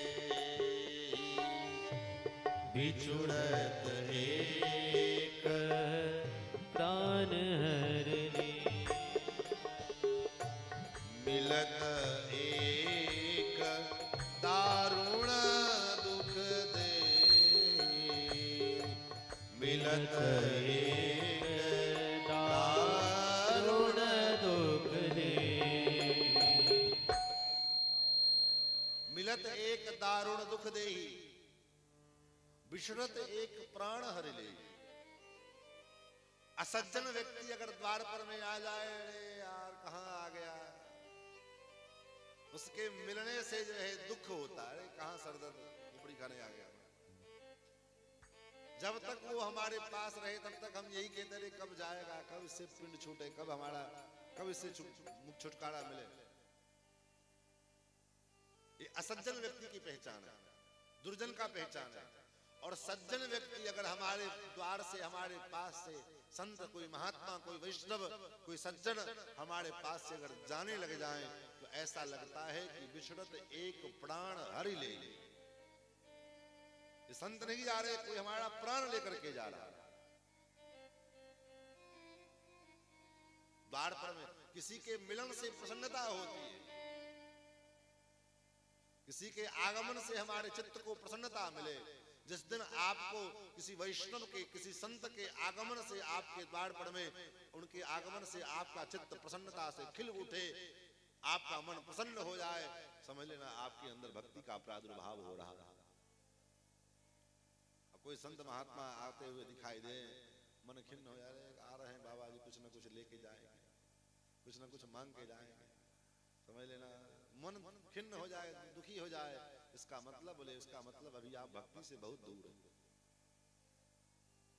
किसी संत महापुरुष के आगमन से हमारे चित्त में प्रसन्नता होए, तब भक्ति का प्रादुर्भाव, हमारे मन में कामना होवे, हमारे भगवान से हम यही प्रार्थना करें, प्रभु मेरी यही चाह है, मेरे मन में यही तो बड़ो चाह, संतन को देखूं आव तो, मेरे मन में यही तो बड़ो चाह, संतन को देखूं आव तो, मेरे मन में यही तो बड़ो चाह, संतन को देखूं आव तो, मेरे मन में यही जो बड़ो चाव, संतन को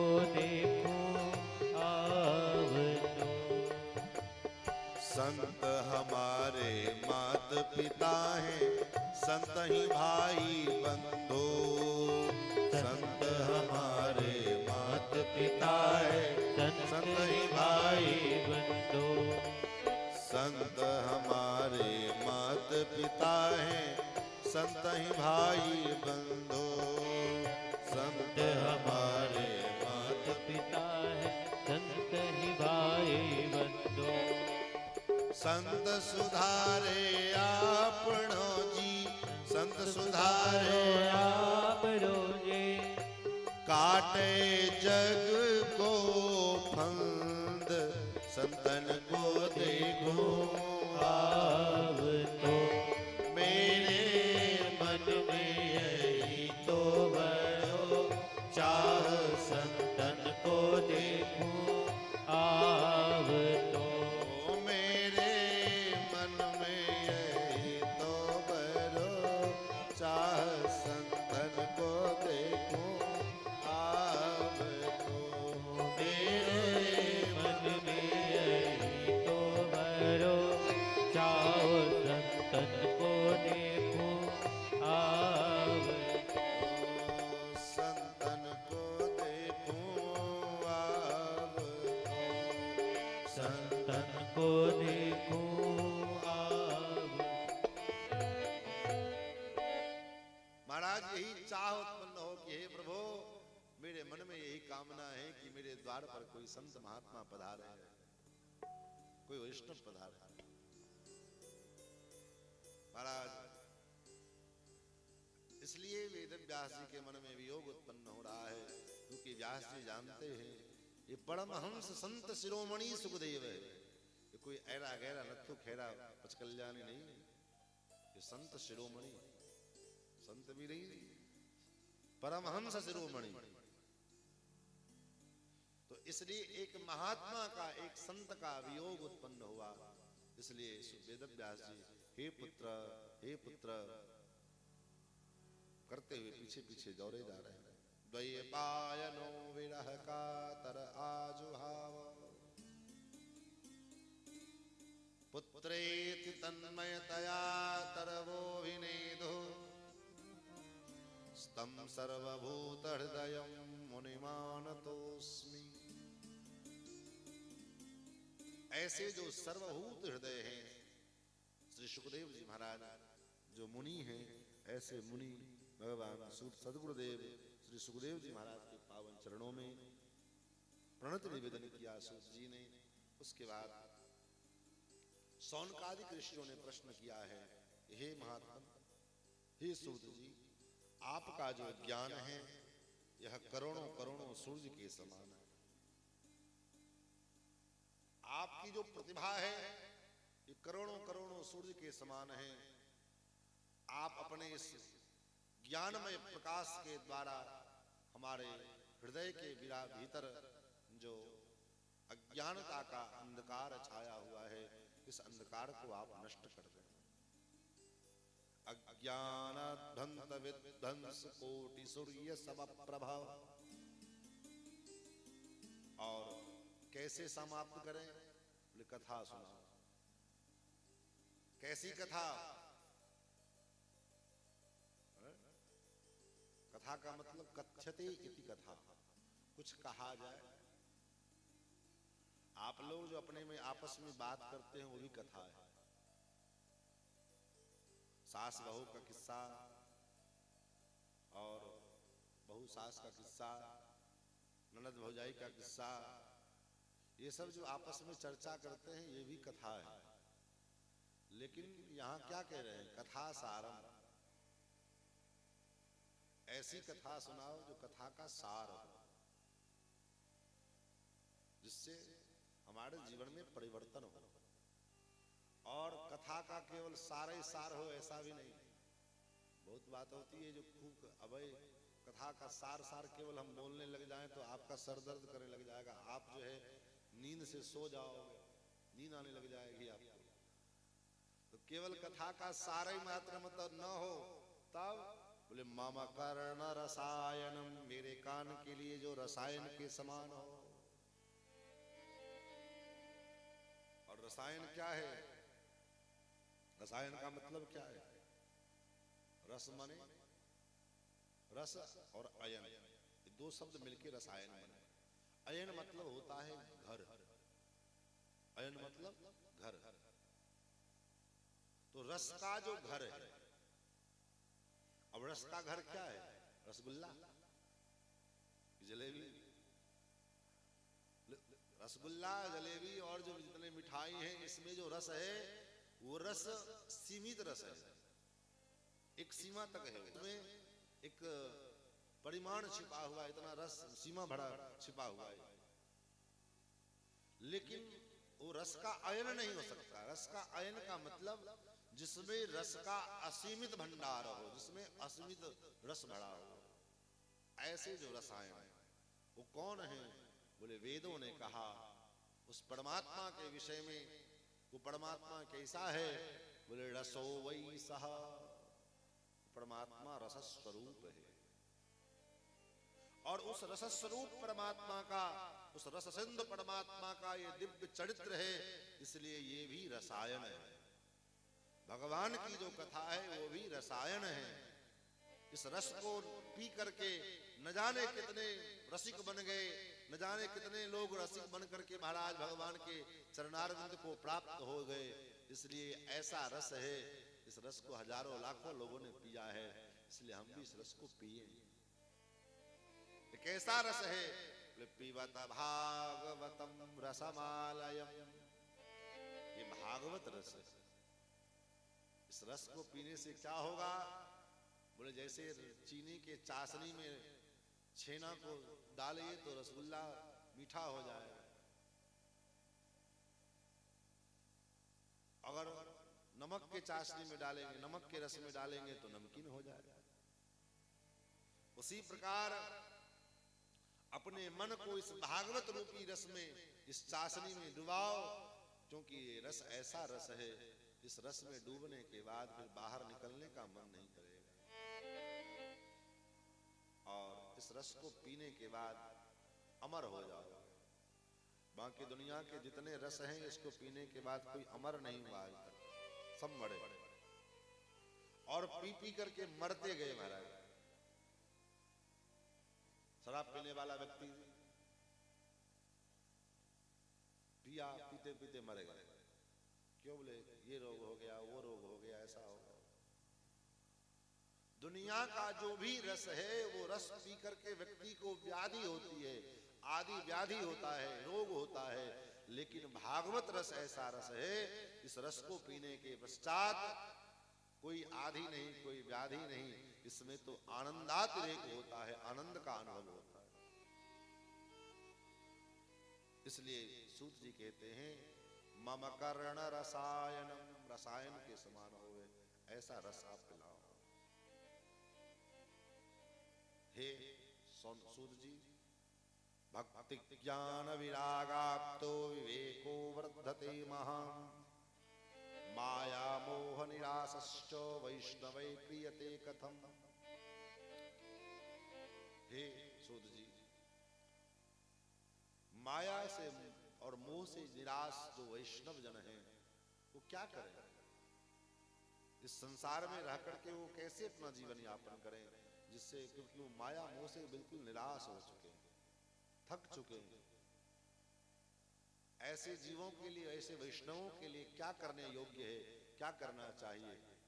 आप उपाय बताएं। और कृष्ण प्राप्ति करम शाश्वत, भगवान श्री कृष्ण के प्राप्ति का जो शाश्वत साधन है, एक भाव तो ये हुआ भगवान श्री कृष्ण के प्राप्ति का शाश्वत साधन। भगवान हमको मिलेंगे ये कन्फर्म कोई कह दे आकर के। जैसे आपको बॉम्बे जाना हो, दिल्ली जाना हो और टिकट वेटिंग चल रहा हो और आज ही निकलना है, आज का टिकट है और अभी तक कंफर्म नहीं हुआ, और कोई व्यक्ति आकर के कह दे कि मैं आपको 100 नहीं 110% गारंटी देता हूं, आज आपका टिकट कंफर्म करके मैं दूंगा। आप प्रसन्न हो जाओगे, वाह टेंशन दूर हो गया। ऐसे ही भगवान प्राप्त होंगे, इसका शाश्वत साधन क्या है? कंफर्म कोई कह दे यहां ये करने से भगवान मिल जाए, इसका शाश्वत साधन क्या होगा? भगवान कहां मिलेंगे? बोले कहां कहां नहीं ढूंढा, कहां कहां ढूंढा? बोले वेदों में ढूंढा, पुराणों में ढूंढा, अयोध्या में ढूंढा, वृंदावन में ढूंढा, काशी में ढूंढा, कहां नहीं ढूंढा, लेकिन मिले कहां? बोले भगवान की कथा में आकर के मिले, सत्संग में आए, सत्संग में भगवान मिल गए। अन्यथा ढूंढते ढूंढते ब्रह्म में ढूंढे हो पुराण न गायन, पुराणों में, वेदों में, सब जगह खोजा ठाकुर को, लेकिन भगवान मिले नहीं और मिलेंगे भी नहीं। क्यों? बोले ढूंढा उसको जाता है, खोजा उसको जाता है जो खो गया हो। ढूंढा तो उसको न जाएगा, खोजा उसको न जाता है जो खो जाए। मिल नहीं रहा है, उसका ठिकाना नहीं, उसको ढूंढा जाता है। और जो सर्वत्र सर्वदा विद्यमान है, उसको क्या खोजा जाएगा? वो तो जहां आप बैठे हैं वहां विद्यमान है, हमारे में है, आप में है, अगल बगल में है। तो जो सर्वत्र विद्यमान है उसको क्या खोजा जाए? तब तो बोले मिलेंगे कैसे? बोले मिलने के लिए जैसे आप जहां बैठे हैं वहीं पानी है, लेकिन प्यास लगी है, कैसे पानी मिलेगा? बोले पानी को निकालने के लिए व्यवस्था बनानी पड़ेगी, गड्ढा खोदना पड़ेगा, पाइप डालनी पड़ेगी, बोरिंग लगाना पड़ेगा, तब न पानी निकलेगा। पानी तो हम जहां बैठे वहीं पानी, सर्वत्र पानी। उसी प्रकार परमात्मा सर्वत्र है, कोई ऐसा जगह नहीं जहां भगवान नहीं। कहो सो कहां जहां प्रभु नाही, कोई ऐसा जगह नहीं जहां भगवान नहीं है। लेकिन तो मिलते क्यों नहीं है? बोले मिलने के लिए आपके आंख भी तो होने चाहिए। बोले आपको दिखाई नहीं देता? हम आंख से अंधे दिखाई देते हैं आपको? हमारे पास दो दो आंखें हैं। बोले इस आंख से नहीं दिखाई पड़ेंगे। तब बोले देखन को घनश्याम की मूरत, घनश्याम की प्यारी सी मूर्ति को देखने के लिए कौन सा आंख चाहिए? तो देखन को घनश्याम की मूरत चाहिए सूर की आंधरी आंखें। सूरदास की अंधी आंख चाहिए तब मिलेंगे। मीरा की आंख चाहिए। न जाने कौन सी ममीरा लगाए हुई थी मीरा, नैन मूंद कर घनश्याम ढूंढ लेती। श्याम सुंदर को प्राप्त करने के लिए, श्याम सुंदर को देखने के लिए सूर की आंखें, मीरा की आंखें, तुलसी की आंखें, ये नेत्र प्राप्त हो करने पड़ेंगे तब जाकर के। बोले महाराज ये नेत्र कौन से दुकान पे मिलेगा? किस दुकान पे जाने से मिल जाएगा ये आंख? बोले ये किसी मार्केट में किसी दुकान पे नहीं मिलेगा। दुनिया के किसी मार्केट में बड़े से बड़े जो है सिटी कार्ट में, मॉल में जो है चले जाओ, कहीं ये आंख नहीं मिलेगा आपको। तब बोले एक आंख कहाँ मिलेगा? बोले ये आंख आपको सत्संग में आकर के मिलेगा। भगवान को प्राप्त कराने वाला नेत्र जो है वो कहाँ मिलेगा? बोले सत्संग में आकर के। इसलिए कृष्ण प्राप्ति कड़म शाश्वत साधनम तत्पदाधुना। और हे सूत जी, चिंतामणिर्लोक सुखम, चिंतामणि नाम का जो पत्थर है वो केवल संसार का सुख प्रदान कर सकता है। चिंतामणिर्लोक सुखम सुरद्रुह स्वर्ग संपदाम। स्वर्ग का जो कल्प वृक्ष है, इस स्वर्ग का कल्प वृक्ष आपको केवल और केवल स्वर्ग का सुख दे सकता है। लेकिन अगर गुरु की कृपा है जाए, आचार्य की कृपा हो जाए, सदगुरुदेव भगवान कृपा कर दें, तो सदगुरुदेव भगवान की कृपा हो जाए तो क्या चमत्कार हो सकता है। कहते हैं प्रयच्छति गुरु प्रीतो वैकुंठम योगी दुर्लभम। अगर गुरुदेव प्रसन्न हो जाए, गुरु की कृपा हो जाए, तो बड़े बड़े योगियों के लिए जो दुर्लभ वैकुंठ है वो वैकुंठ प्राप्त हो जाए। अब यहाँ वैकुंठ शब्द से दो भाव है। वैकुंठ कहने से दो भाव है। एक तो वैकुंठ भगवान का जो धाम है, वो वैकुंठ धाम भगवान का जो पद है वो प्राप्त हो जाए। दूसरा भाव, बोले दूसरा भाव ये है कि एक वैकुंठ भगवान का नाम है। श्री विष्णु सहस्त्रनामावली में, विष्णु सहस्त्रनाम में जहां भगवान के हजारों नाम का चर्चा वर्णन किया गया, वहां पर में भगवान का एक नाम वैकुंठ भी है। वैकुंठा पुरुषः प्राणः प्राणदो वासवानुजः। वैकुंठा भगवान का एक नाम वैकुंठ है। जो वैकुंठ परमात्मा बड़े बड़े योगियों के लिए भी दुर्लभ हैं, ऐसे बड़े बड़े योगियों के लिए दुर्लभ हो परमात्मा अगर गुरु की कृपा हो जाए, सदगुरुदेव भगवान कृपा कर दें, तो अत्यंत सरलता और सहजता पूर्वक हस्ता मलकवत जीव को प्राप्त हो जाए। इसलिए मैं आपको गुरु के रूप में वर्ण करता हूं। आप हमारे गुरु हैं, आप मेरा मार्गदर्शन करें। सूत जी ने कहा, बहुत सुंदर प्रश्न किया आपने। और हे सौनक जी, सर्व सिद्धांत निष्पन्नम संसार भयनाशनम, आपका जो प्रश्न है सभी प्रकार के सिद्धांतों का निष्पादन करने वाला है और संसार के भय का नाश करने वाला। संसार भय नाशनम, भक्ति का वर्धन करने वाला है। महाराज अब मैं जिस क्रिया के द्वारा जीव के अंदर भक्ति का प्रादुर्भाव होता है, भक्ति का संवर्धन होता है, मैं वो रास्ता, वो मार्ग बताने के लिए जा रहा हूं। आप सुनो। तदहम ते विधास्यामि सावधानतया शृणु। मैं जो बतला रहा हूं उसको सुनो, लेकिन कैसे सुनो? बोले सावधानी पूर्वक सुनो। कथा श्रवण में थोड़ी भी असावधानी हुई तो जितना देर कथा में आपकी असावधानी होगी उतनी देर की जो कथा है वो आपको छूट जाएगा। इसलिए कथा श्रवण करने के लिए आइए तो जितना देर कथा सुनिए उतना देर बिल्कुल शांत चित्त होकर के सावधानी पूर्वक कथा सुनिए। एक एक शब्द को पीते जाओ, छूटने न पावे।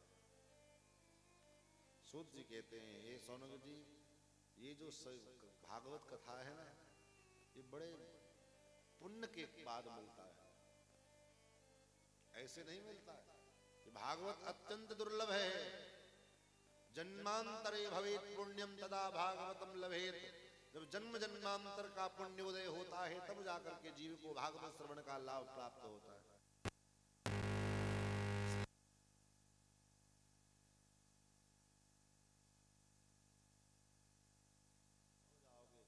देवताओं से बढ़कर के धनवान तो नहीं हो सकते, देवताओं से बढ़कर के कोई बड़ा धनवान नहीं हो सकता, लेकिन महाराज ये भागवत कथा देवताओं के लिए भी दुर्लभ है। इसकी कोई कीमत नहीं दे सकता। लोग कहते हैं हमारे पास, लोग कहेंगे महाराज कथा करानी है, क्या फीस, क्या चार्ज है? कथा का कोई चार्ज दे सकता है क्या? कथा का कोई दक्षिणा दे सकता है क्या? महाराज देवता लोग अमृत लेकर के आए, स्वर्ग का अमृत कलश लेकर के आए सुखदेव जी के पास, ये कथा मुझको सुनाओ।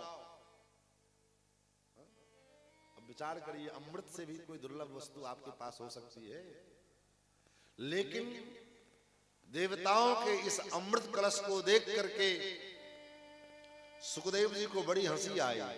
देखो कितने मूर्ख हैं ये देवता। कांच का टुकड़ा देकर के कोई जैसे मणि खरीदना चाहे, ऐसे ही ये तुच्छ अमृत देकर के भगवान का कथामृत लेना चाहते हैं। और देवताओं को नहीं मिला कथामृत, वापस जाना पड़ा, लेकिन कथामृत नहीं मिली। क्यों? क्योंकि भागवत कथा व्यापार की चीज नहीं है। आजकल भले ही कारिता कर्ण लोभेन कथा सारस्ततो गतः, कर्ण के लोभ के कारण, धन के लोभ के कारण भागवत का ABCD मालूम नहीं और चलती है कथा पोथी लेकर के बांचने के लिए। विप्रेत भागवती वार्ता गेहे गेहे जने जने। न कथा का श्रोता कथा सुनने का अधिकारी है, न वक्ता कथा कहने का अधिकारी। और तो शास्त्र में कहा, अगर अनधिकारी वक्ता हो और अनधिकारी श्रोता हो, दोनों को कथा श्रवण करने से, का सुनाने से जो है अनर्थ होता है। अनधिकारी वक्ता से कथा सुनना भी नहीं चाहिए। भागवत में जो वक्ता का अधिकार, वक्ता का लक्षण निरूपण किया गया है, उस लक्षण के अनुसार जो वक्ता मिले तब तो कथा सुनो। क्या लक्षण है? बोले व्यक्तो वैष्णवो विप्रो वेद शास्त्र विशुद्ध कृत, ब्राह्मण हो, वैष्णव हो, इंद्रियों से विरक्त हो। अब जिसको महाराज स्मार्ट दिखने के लिए, जिस वक्ता को स्मार्ट दिखने के लिए रोज शेविंग करानी पड़े और तब वो व्यास वेदी पर बैठ के कथा सुनावे, और पूछो ऐसा क्यों? तो बोले हम तो सुखदेव जी की गद्दी है, सुखदेव जी के दाढ़ी मूछ नहीं थे तो इसलिए हम भी नहीं रखते। तो सुखदेव जी तो 16 वर्ष के थे, इसलिए उनकी दाढ़ी मूछ नहीं थी। और आप क्यों नहीं रखते हो? आप अगर भद्र हो तो बढ़िया से पूरा भद्र हो, नहीं तो पंचकेश्वर में रहो। लेकिन नहीं, क्यों? बोले स्मार्ट दिखना है ना। स्मार्ट दिखेंगे तो लोग ज्यादा पसंद करेंगे कथा सुनने में। बोले लोगों को चेहरा पसंद करवाना है कि कथा सुनानी है? साधक को ज्यादा बहुत सुंदर दिखना भी घातक हो जाता है। हाँ? ज्यादा सुंदर दिखना भी साधक के लिए घातक होता है। एक बार झंझारपुर में कथा करने के लिए गए थे, साथ में देरुख महाराज जी थे। तो महाराज जी का धोती कुर्ता मैल हो गया था, बहुत मैल था। तो हम थे साथ में, तो महाराज जी से हमने कहा महाराज जी लाइए धोती साफ कर देते हैं, बहुत गंदा हो गया। कि नहीं नहीं नहीं ठीक है रहने दीजिए, गंदा दाग हो लगा है, धब्बा लगा है, मैला हो गया है। नहीं नहीं देखो, जितना शरीर में गंदगी लगी रहेगी, जितना कपड़ा गंदा रहेगा उतना लोग हमसे दूर रहेंगे, और जितना लोग दूर रहेंगे उतना भगवान की कृपा रहेगी, इतना ही अच्छा रहेगा कि हमको कोई किसी झंझट में फंसना नहीं पड़ेगा। सब विधि कुशल कुबेश बनाए, ये गोस्वामी जी का पंक्ति उन्होंने उद्धृत किया और कहा साधक को जितना अधिक से अधिक हो सके कुबेश में रहना चाहिए, ज्यादा सुंदर दिखने की जरूरत नहीं है। तो महाराज अधिकारी वक्ता हो और अधिकारी श्रोता हो। कथा का वक्ता भी वैष्णव होना चाहिए। अगर वक्ता वैष्णव नहीं है तो प्रणाम कर लीजिए, ठीक है। और कथा का श्रोता भी वैष्णव, भागवत का तो श्रोता वैष्णव ही है। विष्णु दीक्षा विहीनानाम नाधिकारः कथा श्रवे। वैष्णवीय दीक्षा ग्रहण किए बिना भगवत कथा श्रवण का अधिकार नहीं है। आप वैसे कथा कोई भी सुन सकता है, कथा सबके लिए है, सब कोई सुने, लेकिन जब कथा बैठ करके संकल्प लेकर के कथा सुनना हो तो कम से कम वैष्णव होकर के ही कथा सुननी चाहिए। तो महाराज अमृत के समान दुर्लभ पदार्थ देने के बाद भी श्री उन देवताओं को कथा की प्राप्ति नहीं हुई। परीक्षित जी ने अमृत को ठुकरा दिया, कहा ले जाओ अपना पूरा कबाड़ा, अमृत नहीं चाहिए मुझे तो भगवान का कथामृत पान करना है। ये धारणा जिस दिन जीवन में आएगा, भगवान के चरणारविंद के अलावा, भगवत चर्चा के अलावा, भगवत परिचर्चा के अलावा, भगवत भागवत कैंकर्य सेवा के अलावा और दूसरा कुछ दिखाई ना देवे, तब समझ लेना कि हमारे अंदर भगवान कृपा हम पर कर रहे हैं। महाराज हमारा धर्म बन जाए, क्या धर्म? साधु सेवा धर्म हमारा, काम न दुनियादारी से।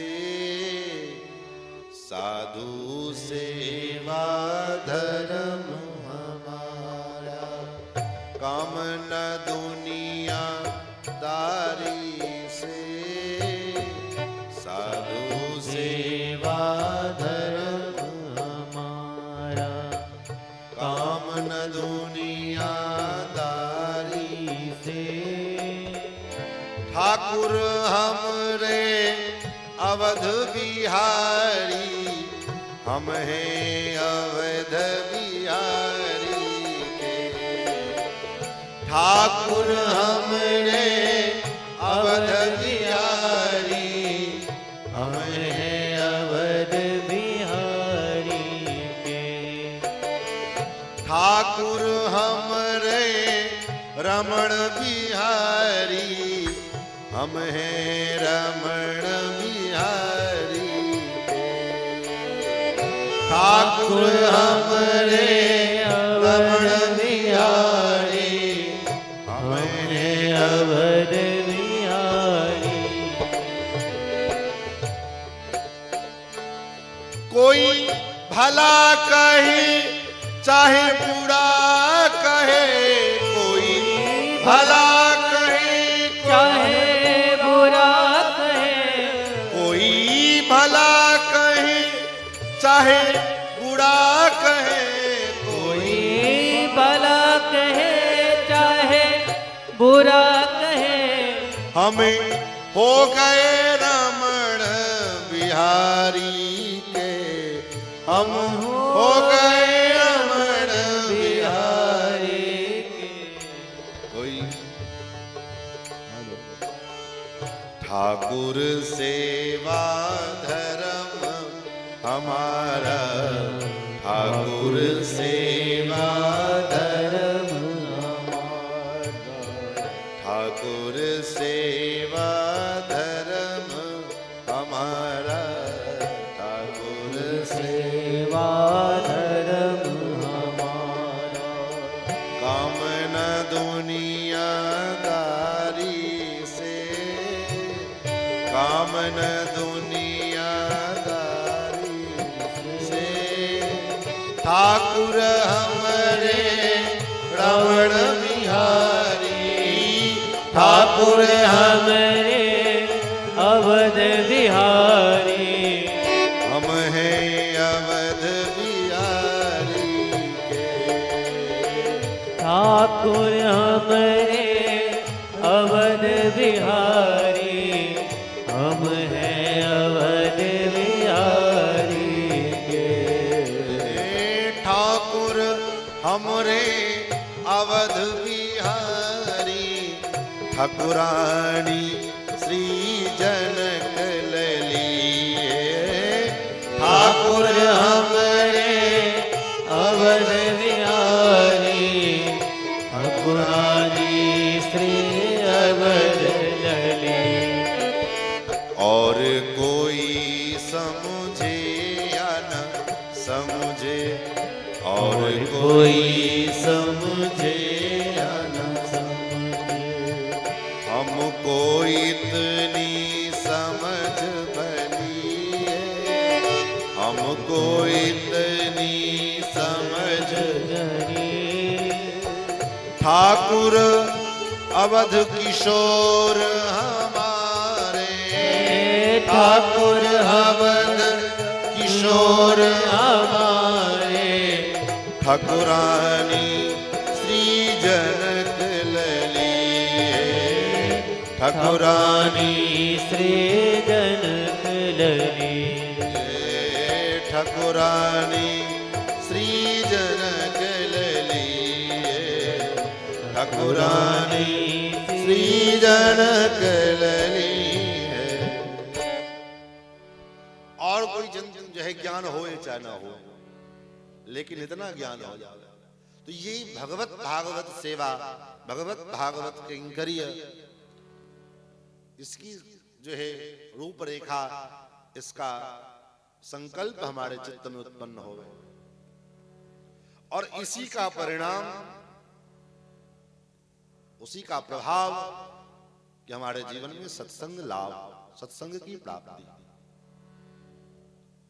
सूत जी महाराज कहते हैं जन्मांतरे भवेत् पुण्यम तदा भागवतम लभेत्। ये किसी के ऐश्वर्य के प्रभाव का जो है लाभ नहीं है कथा श्रवण का फल मिल जाएगा।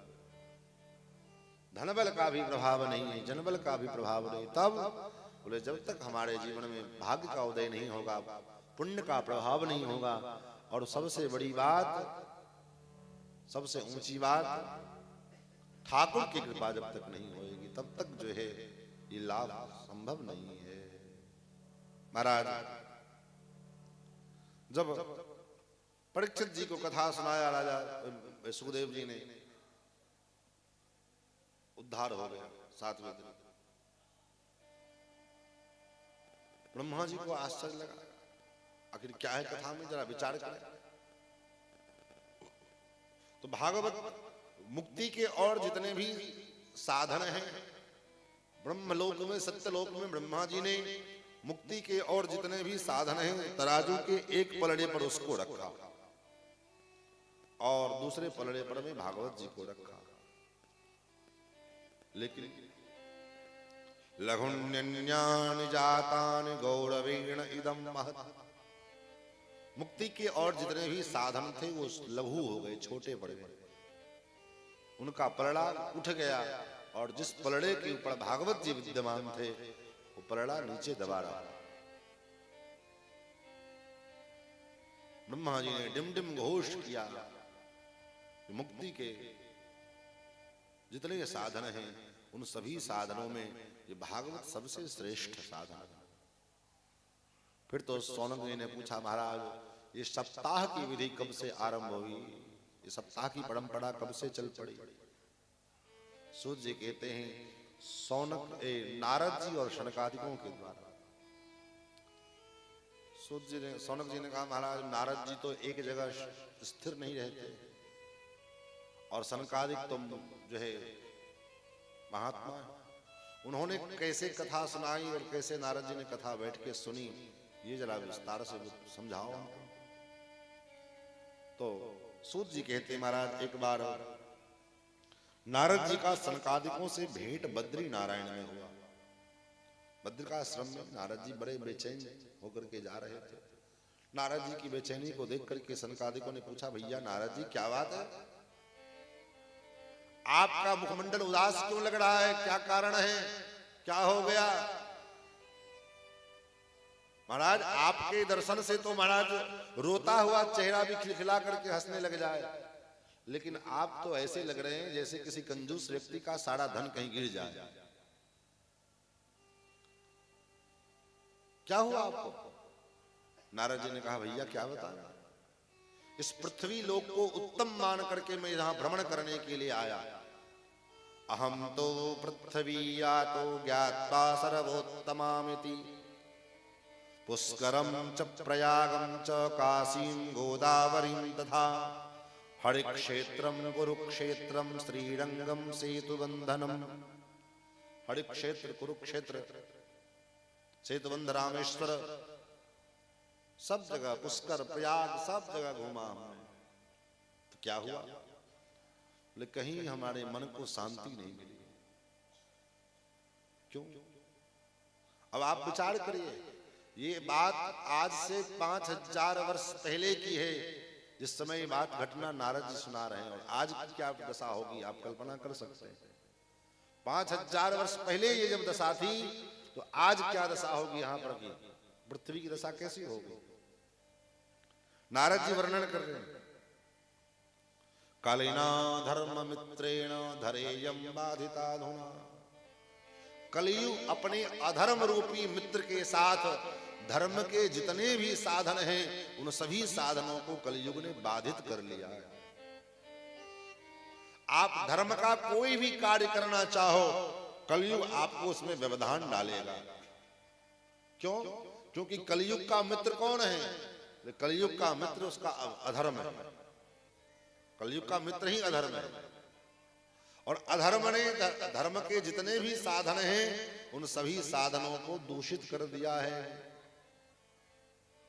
आप यज्ञ नहीं करा सकते, करोगे यज्ञ में आपको कलियुग व्यवधान डालेगा। क्या व्यवधान डालेगा? यज्ञ में शुद्ध सामग्री नहीं मिलेगी, शुद्ध पदार्थ नहीं मिलेगा, हवनीय द्रव्य सब जो है शुद्ध नहीं मिलेंगे, और ये मिल जाए तो शुद्ध मुहूर्त नहीं मिलेगा।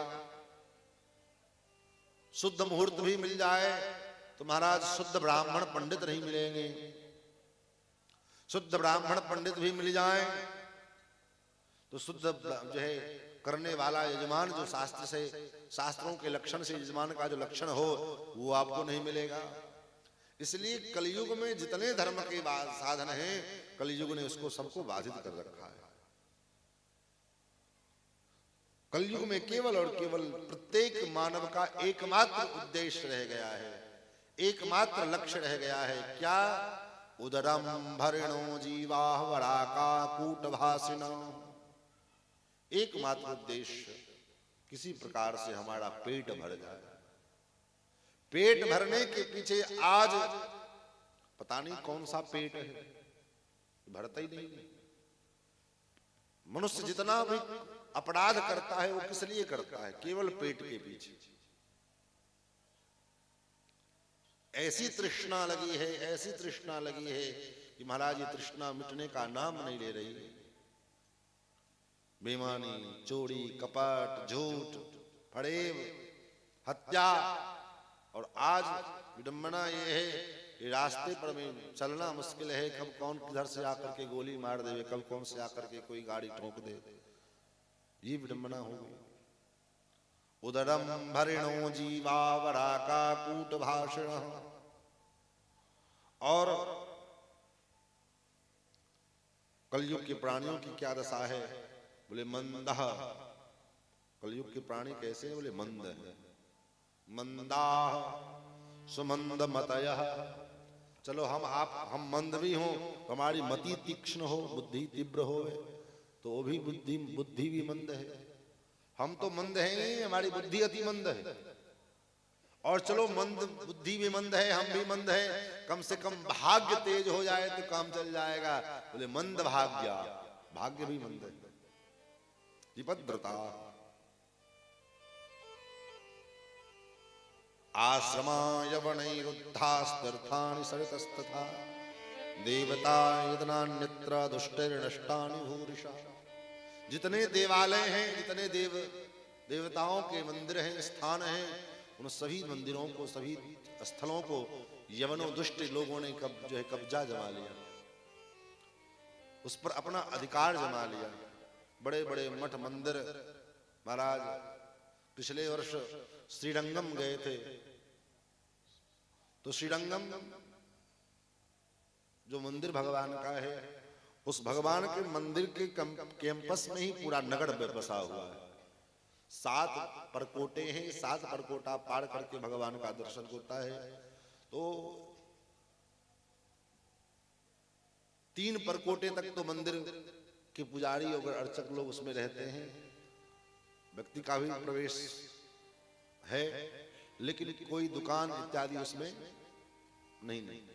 3 परकोटे के बाद 4था परकोटा परिक्रमा जो है, उसमें बड़े बड़े बाजार दुकान इत्यादि लगे हुए हैं।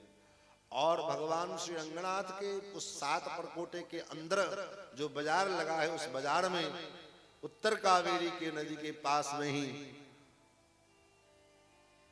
हम लोगों ने देखा मांस विक्रय हुए। देख करके तो बड़ा आश्चर्य लगा। 108 जो दिव्य देश हमारे श्री वैष्णवों में, हमारे परंपरा में, और उसमें भी 108 दिव्य देश और 8 भू वैकुंठ, 8 जो भू वैकुंठ हैं, उसमें सर्वप्रथम 108 दिव्य देशों में सर्वप्रथम जो है भगवान श्री रंगनाथ का धाम, और उन 8 भू वैकुंठ में भी भगवान का धाम। और उस धाम में भगवान के परिधि के अंदर, क्योंकि जितना बड़ा आपका ये गांव है, उतना बड़ा भगवान का जो है परिसर है। नवादा जितना बड़ा गांव होगा, उससे वही बड़ा भगवान का परिसर है। उसी परिसर के अंदर जो है धर्मशालाएं, अनेकानेक महापुरुषों की सन्निधियां हैं, और उसी में दुकान बाजार सब उसी में है। और उस परिधि में मांस व्यापार, मांस विक्रय, ये क्या है? बोले यही कलयुग का प्रभाव है।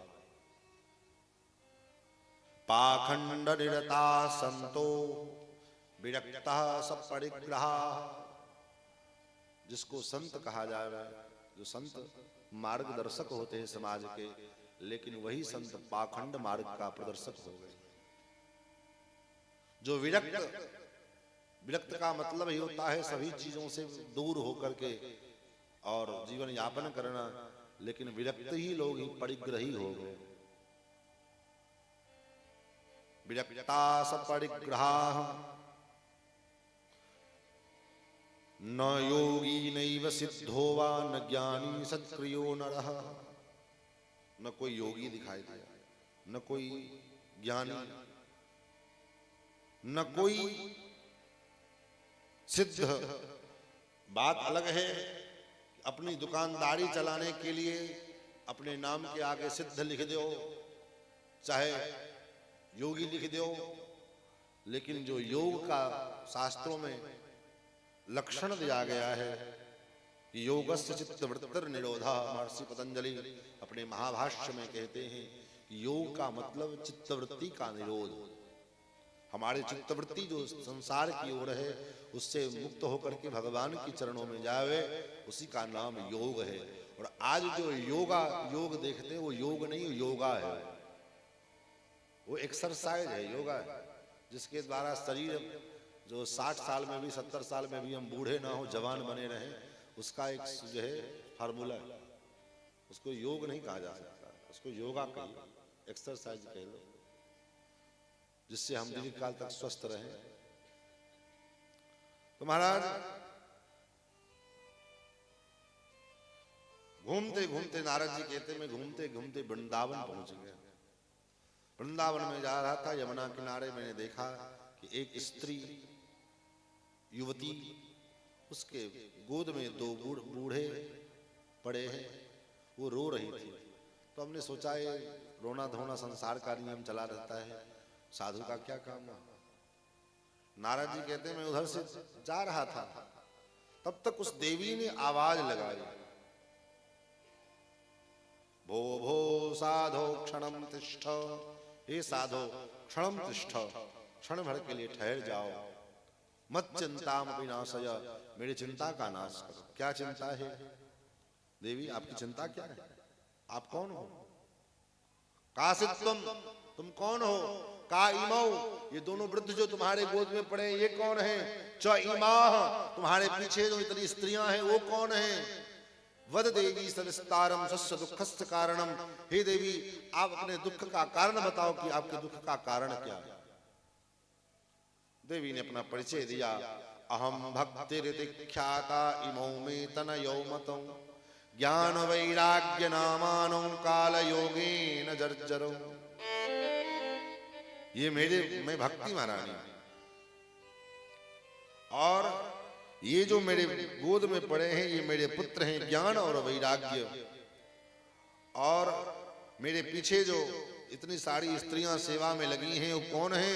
बोले ये सारी गंगाद्याः सरितश्चेमा मत्सेवार्थम समागताः, ये गंगादि नदियां मेरी सेवा के लिए उपस्थित हुई हैं। इसलिए हे महात्मा मेरे दुख का कारण क्या है? बोले मेरे पुत्र ज्ञान और वैराग्य बूढ़े हो गए। मैं प्रकट तो दक्षिण देश में हुई, उत्पन्ना द्राविड़े साहम वृद्धम कर्नाटके गता। उत्पन्न तो मैं द्रविड़ देश में हूं, इसलिए भक्ति महारानी का प्रादुर्भाव दक्षिण भारत में हुआ। इसलिए भक्ति के जितने भी आचार्य, चारों संप्रदाय के भक्ति के जो आचार्य हैं, चाहे वो रामानुजाचार्य हों, चाहे वो निम्बारकाचार्य हों, चाहे वो वल्लभाचार्य हों, चाहे वो माध्य गौड़ीय परंपरा के आचार्य, माध्य गौड़ेश्वराचार्य, सब के सब दक्षिण के प्रकट हुए। भक्ति और भक्त और आचार्य, ये तीन जो है दक्षिण में प्रकट हुए। तीन का प्राकट्य दक्षिण में हुआ। कौन कौन? भक्ति, भक्त और गुरु, ये तीन का प्राकट्य दक्षिण देश में हुआ। तो फिर उत्तर वालों के लिए भगवान ने विचार किया कि बेचारे उत्तर वाले कहाँ जाएंगे, इनके अंदर भक्ति कहाँ से आ पाएगी। तो भगवान ने विचार किया, भक्ति, भक्त और गुरु अगर दक्षिण में उत्पन्न हुए तो भगवान स्वयं विचार करते हैं कि चलो हम उत्तर में आ जाते हैं। और इसलिए भगवान के जो दो परिपूर्णतम अवतार हैं, रामकृष्णावतार, ये रामकृष्णावतार उत्तर में हुए, एक अयोध्या में और एक मथुरा वृंदावन में। और यही कारण हुआ कि जो है दक्षिण से भक्ति चली, कहाँ? बोले भगवान से मिलने के लिए। तो दक्षिण से चली तो दक्षिण में से उत्तर आते आते सबको प्राप्त हुआ। महाराज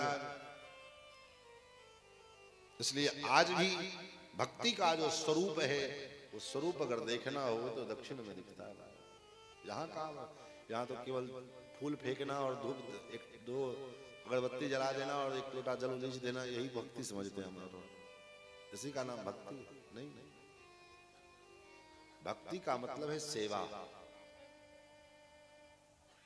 आप मंदिर में एक लोटा जल मत चढ़ाओ, चलेगा? काहे जो है कीचड़ मचाओगे। आप दो अगरबत्ती मत जलाओ, चलेगा? धुआं धुआं होगा पूरा। फूल मत चढ़ाओ, चलेगा? लेकिन अगर आप मंदिर के जो है प्रांगण में आओ तो नजर दौड़ा करके देखो, कहीं गंदगी तो नहीं है मंदिर में, कहीं कोई कार्य तो नहीं, कोई सेवा तो नहीं है। अगर आप रोज आकर के मंदिर में झाड़ू लगा लेते हो, रोज मंदिर में आकर के कोई भगवान का पात्र धुल लेते हो, भगवान की कोई बाहरी सेवा कर लेते हो, तो जो फल मंदिर के अर्चक को जो मंदिर में पूजा करने से मिलता है, वही फल आपको बाहर झाड़ू लगाने से प्राप्त हो जाएगा। क्या जरूरी है? क्योंकि श्री वैष्णव संप्रदाय में हमारे यहाँ हमारे आचार्यों ने बैठ करके हम माला झोली लेकर के जपने को नहीं कहा। जप करना चाहिए। जब सेवा से मुक्त हो जाओ, सेवा से फ्री हो जाओ, तो खाली टाइम बचे तो माला जपो, अन्यथा अब हम माला जपने के लिए बैठे और सेवा छूट रही है तो ऐसे जैसे माला जपना किस काम का। हम कीर्तन करने के लिए बैठे, हमारी सेवा छूट गई नहीं। सेवा पहले, सेवा पहले, नाम जप बाद में, कीर्तन बाद में। और सेवा, अगर नाम के आप इतने निष्ठ हो, कीर्तन के आप सच्चे कीर्तन प्रेमी हो, तो आप सेवा करते करते भी कीर्तन कर सकते हो, सेवा करते करते भी नाम जाप कर सकते हो। जरूरी थोड़ी है कि माला का मनका लेकर के बैठेंगे और आसन लगा करके सब काम धंधा छोड़ करके तभी नाम जप होगा। नहीं, ये काहिल पाना है, ये आलस पाना है, ये नाम जप का जो है ढोंग है। आप झाड़ू लगाते रहो मंदिर में, सीताराम सीताराम, नारायण नारायण, गोविंद गोविंद, कृष्ण कृष्ण करो, कौन मना कर रहा है? तो हमारे यहाँ मोक्ष के जो साधन बताए गए हैं, उनमें सेवा रूपी जो साधन है, ये महान लक्षण है, ये विलक्षण लक्षण है। हमारे आचार्य कहते हैं, कैंकर्य लक्षण विलक्षण मोक्ष भाजो रामानुजो विजयते यति राज राज। कैंकर्य रूपी जो लक्षण हमारे अंदर है, ये मोक्ष का विलक्षण लक्षण है। इसलिए हम कैंकर्य करें, अधिक से अधिक भगवत भागवत सेवा हम करें। हमारे द्वार पर में, हमारे मंदिर पर, हमारे आश्रम पर कोई वैष्णव आए हुए हैं, कोई भक्त आए हुए हैं, कोई भागवत आए हैं, उनको किसी प्रकार की त्रुटि तो नहीं हो रही है, कोई कमी तो नहीं है वहां पर में। अब ये थोड़ी है कि हम भरोसे बैठे रहे कि चलो कोई जिसका ड्यूटी हो वो जाए, हमसे कितना हो जाए, हम कितना लूट ले, ये सेवा। महाराज भक्ति महारानी कहते, मेरे दुख का कारण यही है कि मेरे पुत्र ज्ञान और वैराग्य दुखी हैं, इनके सुख का, इनको स्वस्थ करने का उपाय बताओ महाराज। आज 90% लोग भक्ति करते हैं, उसके बाद भी रोते रहते हैं। मंदिर में जितने जाने वाले लोग हैं, सब मंदिर में जो जाते हैं किस लिए? रोते हुए जाते हैं, रोने वाले लोग जाते हैं, जाएंगे वहां भी रोएंगे, हे भगवान ऐसा हो जाए, हे भगवान ये हो जाए, हे भगवान ये नहीं। क्यों रोते हो? भक्ति करने के बाद भी हम रो रहे हैं, इसका कारण क्या है? बोले भक्ति करने के बाद भी आप रो रहे हैं, इसका कारण ये है कि आपके हृदय में, हमारे हृदय में भक्ति महारानी रो रही है। भक्ति महारानी रो रही है। हाँ, कैसे? बोले भक्ति तो हमने किया। भक्ति क्या है? बोले पूजा करना, पाठ करना, जप करना, ये करना, वो करना, भक्ति है। लेकिन भक्ति तो हम कर रहे हैं, लेकिन भक्ति के जो पुत्र हैं ज्ञान और वैराग्य, इसका तिरस्कार हमने कर दिया। यही कारण है कि भक्ति रो रही है। हम पूजा तो करते हैं, पाठ तो करते हैं, जप तो करते हैं, लेकिन पूजा पाठ का फल क्या सोचते हैं? हे भगवान, हमारा बेटा 10वीं में फर्स्ट क्लास नंबर से पास हो जाए। हे भगवान, हमारा व्यापार खूब बढ़िया से चलने लगे। हे भगवान ये हो जाए, ये भगवान ये मिल जाए। यही भक्ति में जो व्यापार आया, यही भक्ति दुखी हो गई। भक्ति का दुख यही है। और भक्ति अगर दुखी होंगी तो स्वाभाविक है आप सुखी कहां से होंगे? तो भक्ति को प्रसन्न करना है। भक्ति प्रसन्न कैसे होगी? बोले भक्ति के जो पुत्र हैं ज्ञान और वैराग्य, उनको स्वस्थ कर दे। ज्ञान क्या है और वैराग्य कैसे उत्पन्न होगा? पढ़ने से ज्ञान वैराग्य हो जाएगा। हमारे अयोध्यानाथ मंदिर के संत गोपालाचार्य स्वामी जी महाराज कहते, जिनसे हमारे पूज्य गुरुदेव भगवान ने भी जो है बहुत कुछ सीखा, कथा प्रवचन करना। ऐसे स्वामी संत गोपालाचार्य जी महाराज वो कहते थे, काला अक्षर स्वयं काला है, तुम्हारे हृदय में कहां से उजाला करेगा? पोथी पढ़ लेने से कोई ज्ञानी नहीं हो सकता है। ज्ञानी होना अलग, विद्वान होना अलग विषय है, ज्ञानी होना अलग विषय है। पोथी पढ़ करके कोई विद्वान भले हो जाए, विद्वान अलग बात है, ज्ञान अलग बात है। ज्ञान क्या है, वैराग्य क्या है? बोले इसको प्राप्त करने का उपाय क्या है? बोले भगवान के चरणों में हम निस्वार्थ प्रेम करें, निस्वार्थ भक्ति करें, अपने आप ज्ञान वैराग्य उत्पन्न हो जाएगा। कोई कॉलेज में, कोई यूनिवर्सिटी में कोई डिग्री लेने के लिए जाएंगे तब ज्ञानी कहलाएंगे? नहीं। बड़े बड़े महात्मा लोग, संत कबीरदास जी के पास कौन सी यूनिवर्सिटी की डिग्री थी? व्यक्त फक्कड़ महात्मा लोग जो होते उनके पास कौन सी डिग्री होती? अपने मिथिलांचल में न जाने कितने भक्त महात्मा होंगे। कई लोगों ने बुल्लन बाबा का दर्शन किया होगा, कई लोगों ने त्यागी बाबा का दर्शन किया होगा। ये लोग कौन सी यूनिवर्सिटी से पढ़ करके आए थे? जो विद्वान थे, ज्ञानी थे। लेकिन इनका ज्ञान बड़े बड़े ज्ञानियों को माना। ज्ञान का मतलब क्या है? बोले ज्ञान का मतलब है कि संसार में जो कुछ भी है सब परमात्मा का है। इस बात का हृदय तल से हम स्वीकार कर ले, इस बात को, इसी का नाम ज्ञान है। जो कुछ दिखाई दे रहा है सब परमात्मा का है, भगवान का है, हमारा कुछ भी नहीं है। ये खेत, ये खलिहान, ये मकान, ये दुकान, ये बेटा, ये बेटी, ये घर, ये परिवार, ये जो कुछ भी है सब भगवान का है। और भगवान ने हमको निमित्त बनाया है इसकी रक्षा के लिए, इसके देखभाल के लिए। बस इसके हम मालिक नहीं हैं, भगवान के नौकर हैं, भगवान के सेवक हैं। भगवान ने हमको ये जिम्मेदारी दी है कि इसकी देखरेख के लिए, इसके भरण पोषण के लिए। अपने को हम स्वामी मान करके मैं मालिक हूं। बोले मालिक कहां से? मालिक तो एक है। कौन? बोले जिसको हम परमात्मा कहते हैं, वो परमात्मा उस चर अचर संपूर्ण जीव जगत का वो स्वामी है। नारद जी ने ज्ञान वैराग्य को स्वस्थ करने के लिए वेद का पारायण किया, वेदांत का पारायण किया, गीता का बार बार पाठ किया। जिस गीता के विषय में कहा गया गीता सुगीता कर्तव्या किमन्य शास्त्र विस्तरैहि, जिसने गीता को सुगीता कर लिया हो उसके लिए अन्य शास्त्र की क्या आवश्यकता है। ऐसे गीता का पाठ बार बार किया, लेकिन उसके बाद भी ज्ञान वैराग्य उठे नहीं। आकाशवाणी हुई, सत्कर्म करो। नारद जी को लगा तो अब क्या करें, अब कौन सा सत्कर्म करें। नारद जी ने तुरंत जो है भक्ति महारानी के पास से चल पड़े।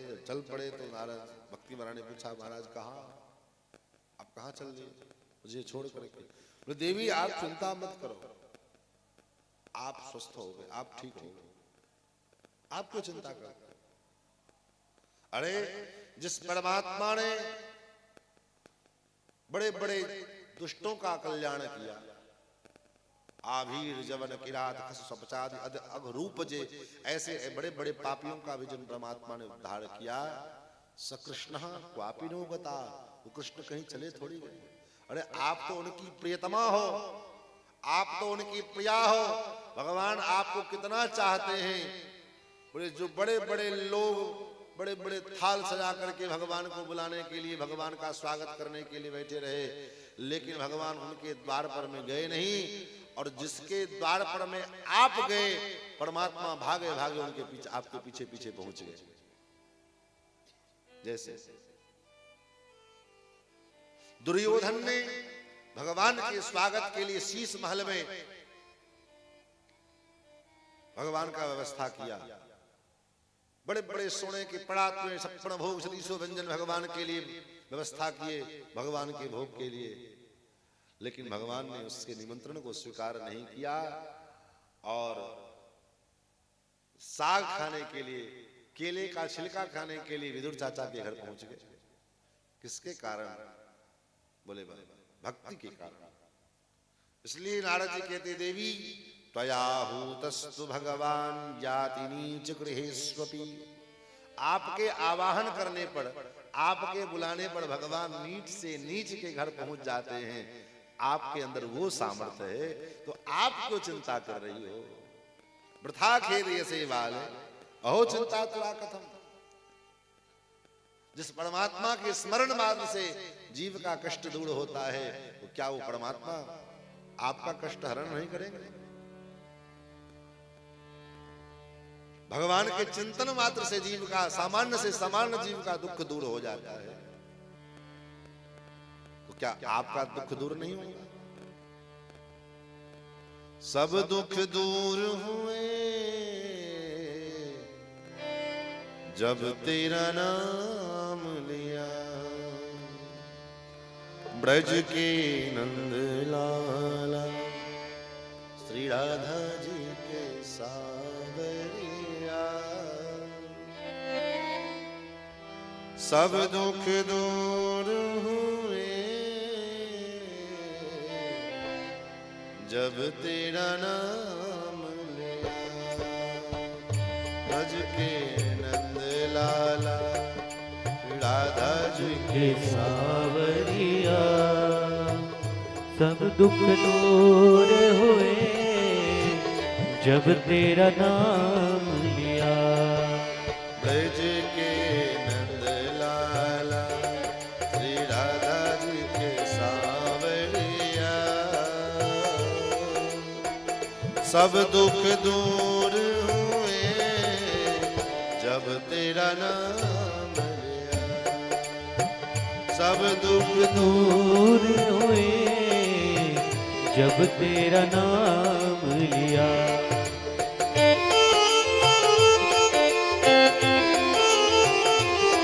हरि बोल।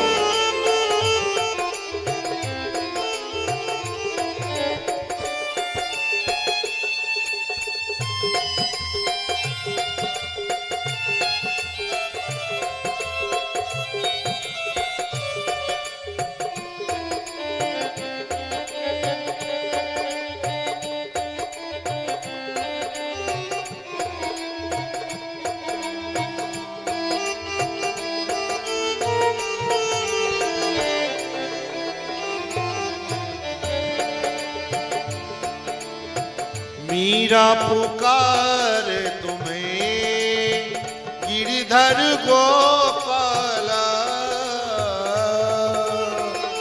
मीरा पुकार तुम्हें गिरधर गोपाला। ओ मीरा पुकारे तुझे गिरधर गोपाला, मीरा पुकारे तुझे गिरधर गोपाला। बन गया अमृत में विष का भरा प्याला, बन गया अमृत में विष का भरा प्याला। विष का भरा प्याला, विष का भरा प्याला।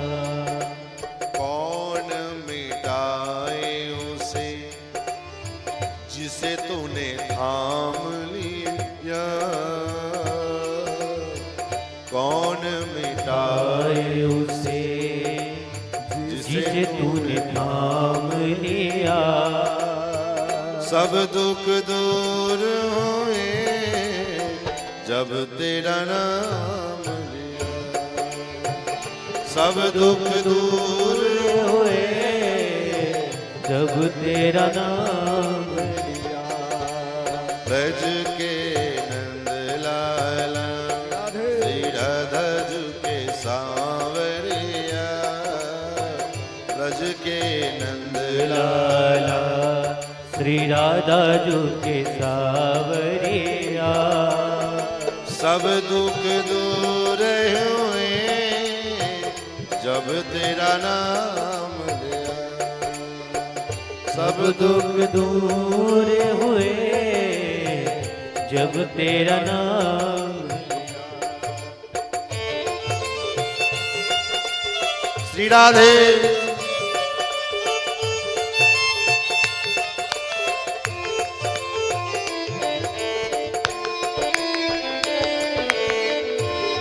मीठी मीठी तालियों के साथ सभी भाव से गाइए। ताली बजाइएगा तो ठंडी नहीं लगेगी, और वैसे ठंडी लगेगी।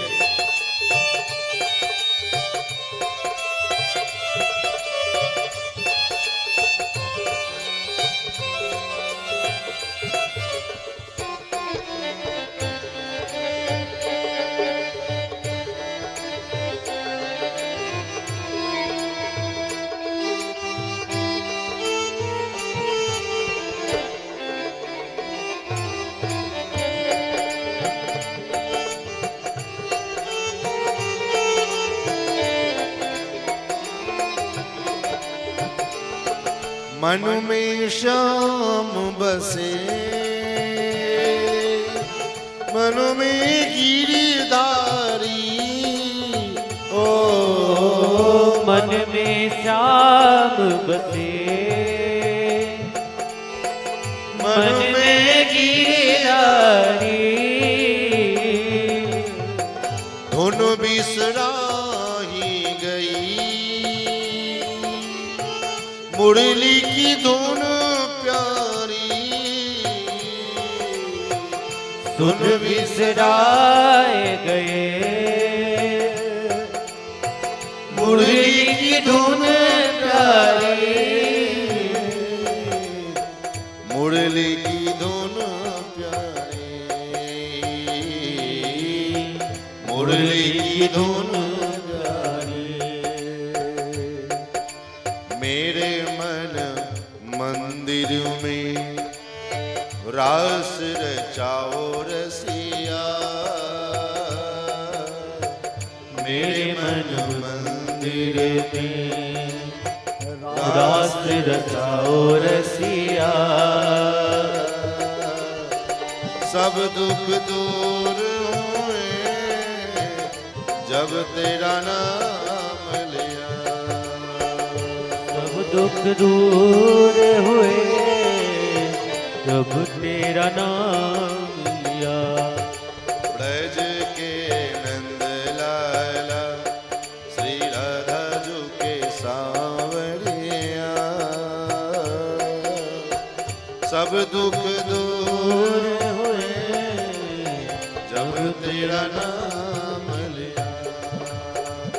सब दुख दूर हुए जब तेरा नाम लिया।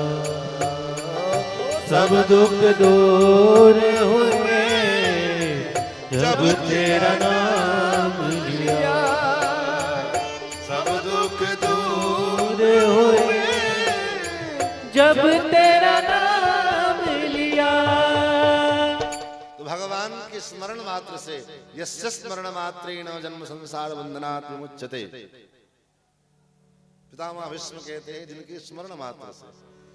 तो नारद जी महाराज कहते हैं महाराज देवी संसार के सामान्य प्राणी भी आ भगवान के स्मरण मात्र से उसका दुख दूर हो जाता है। तो स कृष्ण क्वापि नो गता। हे देवी श्री कृष्ण चरणाम्भोज स्मर दुखम गमिष्यति। भगवान श्री कृष्ण के चरणारविंद का स्मरण करो तो क्या होगा? दुख चले जाए, अपने आप दुख भाग जाए। लेकिन विडंबना यही है कि दुख को भगाने के लिए जो भगवान ने, ये शास्त्रों ने इतना सुंदर साधन दिया हमको, वो तो हो नहीं पाता। और महाराज नए नए खोज करते रहते। आकाशवाणी हुई सत्कर्म करो। नारद जी विचार करने लगे सत्कर्म क्या करें। सत्कर्म की खोज में निकले। उसी खोज के क्रम में सनकादिकों से भेंट हुई और सनकादिकों ने कहा भैया सत्कर्म सोच को नूनम ज्ञान यज्ञ स्मृतो बुधई। हे नारद जी बुध लोग, ज्ञानी लोग सत्कर्म को, ज्ञान यज्ञ को ही सत्कर्म कहते हैं। और वो ज्ञान यज्ञ क्या है? श्रीमद् भागवतालाप सतु गीत सुकादभि। श्रीमद् भागवत का जो आलाप है यही ज्ञान यज्ञ है। इसलिए इस ज्ञान यज्ञ को करो। बोले महाराज कहाँ करें? बोले गंगा द्वार समीपे तो तटमानंद नामकम। गंगा द्वार, गंगा द्वार कहाँ है? बोले हरिद्वार। स्पष्ट हरिद्वार क्यों नहीं कहा? हमारे पूज्य गुरुदेव भगवान इस मामले में, इस प्रसंग में बड़ा सुंदर भाव कहते हैं कि हरिद्वार कहते तो जो शिव जी के भक्त थे उनको बुरा लग जाता, क्योंकि हरिद्वार में बड़ा झंझट है। भगवान के जो वैष्णव लोग हैं वो कहते हैं हरिद्वार है क्योंकि यहाँ से हरि का द्वार, बद्री नारायण का द्वार रास्ता खुलता है। तो वो सही भक्त लोग कहते नहीं ये हरिद्वार है क्योंकि यहाँ से केदारनाथ का द्वार खुलता है। तो व्यास जी ने कहा इस झंझट में पड़ना ही नहीं है, न हरिद्वार न हरिद्वार। तब बोले गंगा द्वार। क्यों? क्योंकि गंगा जी के साथ दोनों का संबंध है, चाहे हरि का हो चाहे हर का हो, दोनों का संबंध गंगा जी के संग है। इसलिए गंगा द्वार समीपे तु तटमानंद नामकम। उस आनंद नाम के तट पर में गंगा द्वार में हरिद्वार में कथा का आयोजन हुआ। और जो कथा आरंभ हुई तो सब दौड़े। सूत जी कहते हैं जितने कथा रस लंपट थे सारे लंपट दौड़ पड़े। रस लंपटाह। और रस लंपट कौन से लंपट? लंपट शब्द गाली है, लेकिन यहां पर में लंपट शब्द जो है विशेषण है। कौन सा विशेषण? बोले कथा रस के जितने रस लंपट थे सब कथा श्रवण करने के लिए दौड़ पड़े, चले नहीं। स्पष्ट लिखा सूत जी ने, स्पष्ट कहा सूत जी महाराज ने कि कथा सुनने के लिए चले नहीं। तब बोले महाराज दौड़े कथा सुनने के लिए। कथा का समय हो जाए तो कथा के लिए जब समय से अगर विलंब हो गए तो दौड़ पड़ो, लेट ना हो जाए, छूट ना जाए, तब आप सच्चे कथा श्रोता हो सकते हो।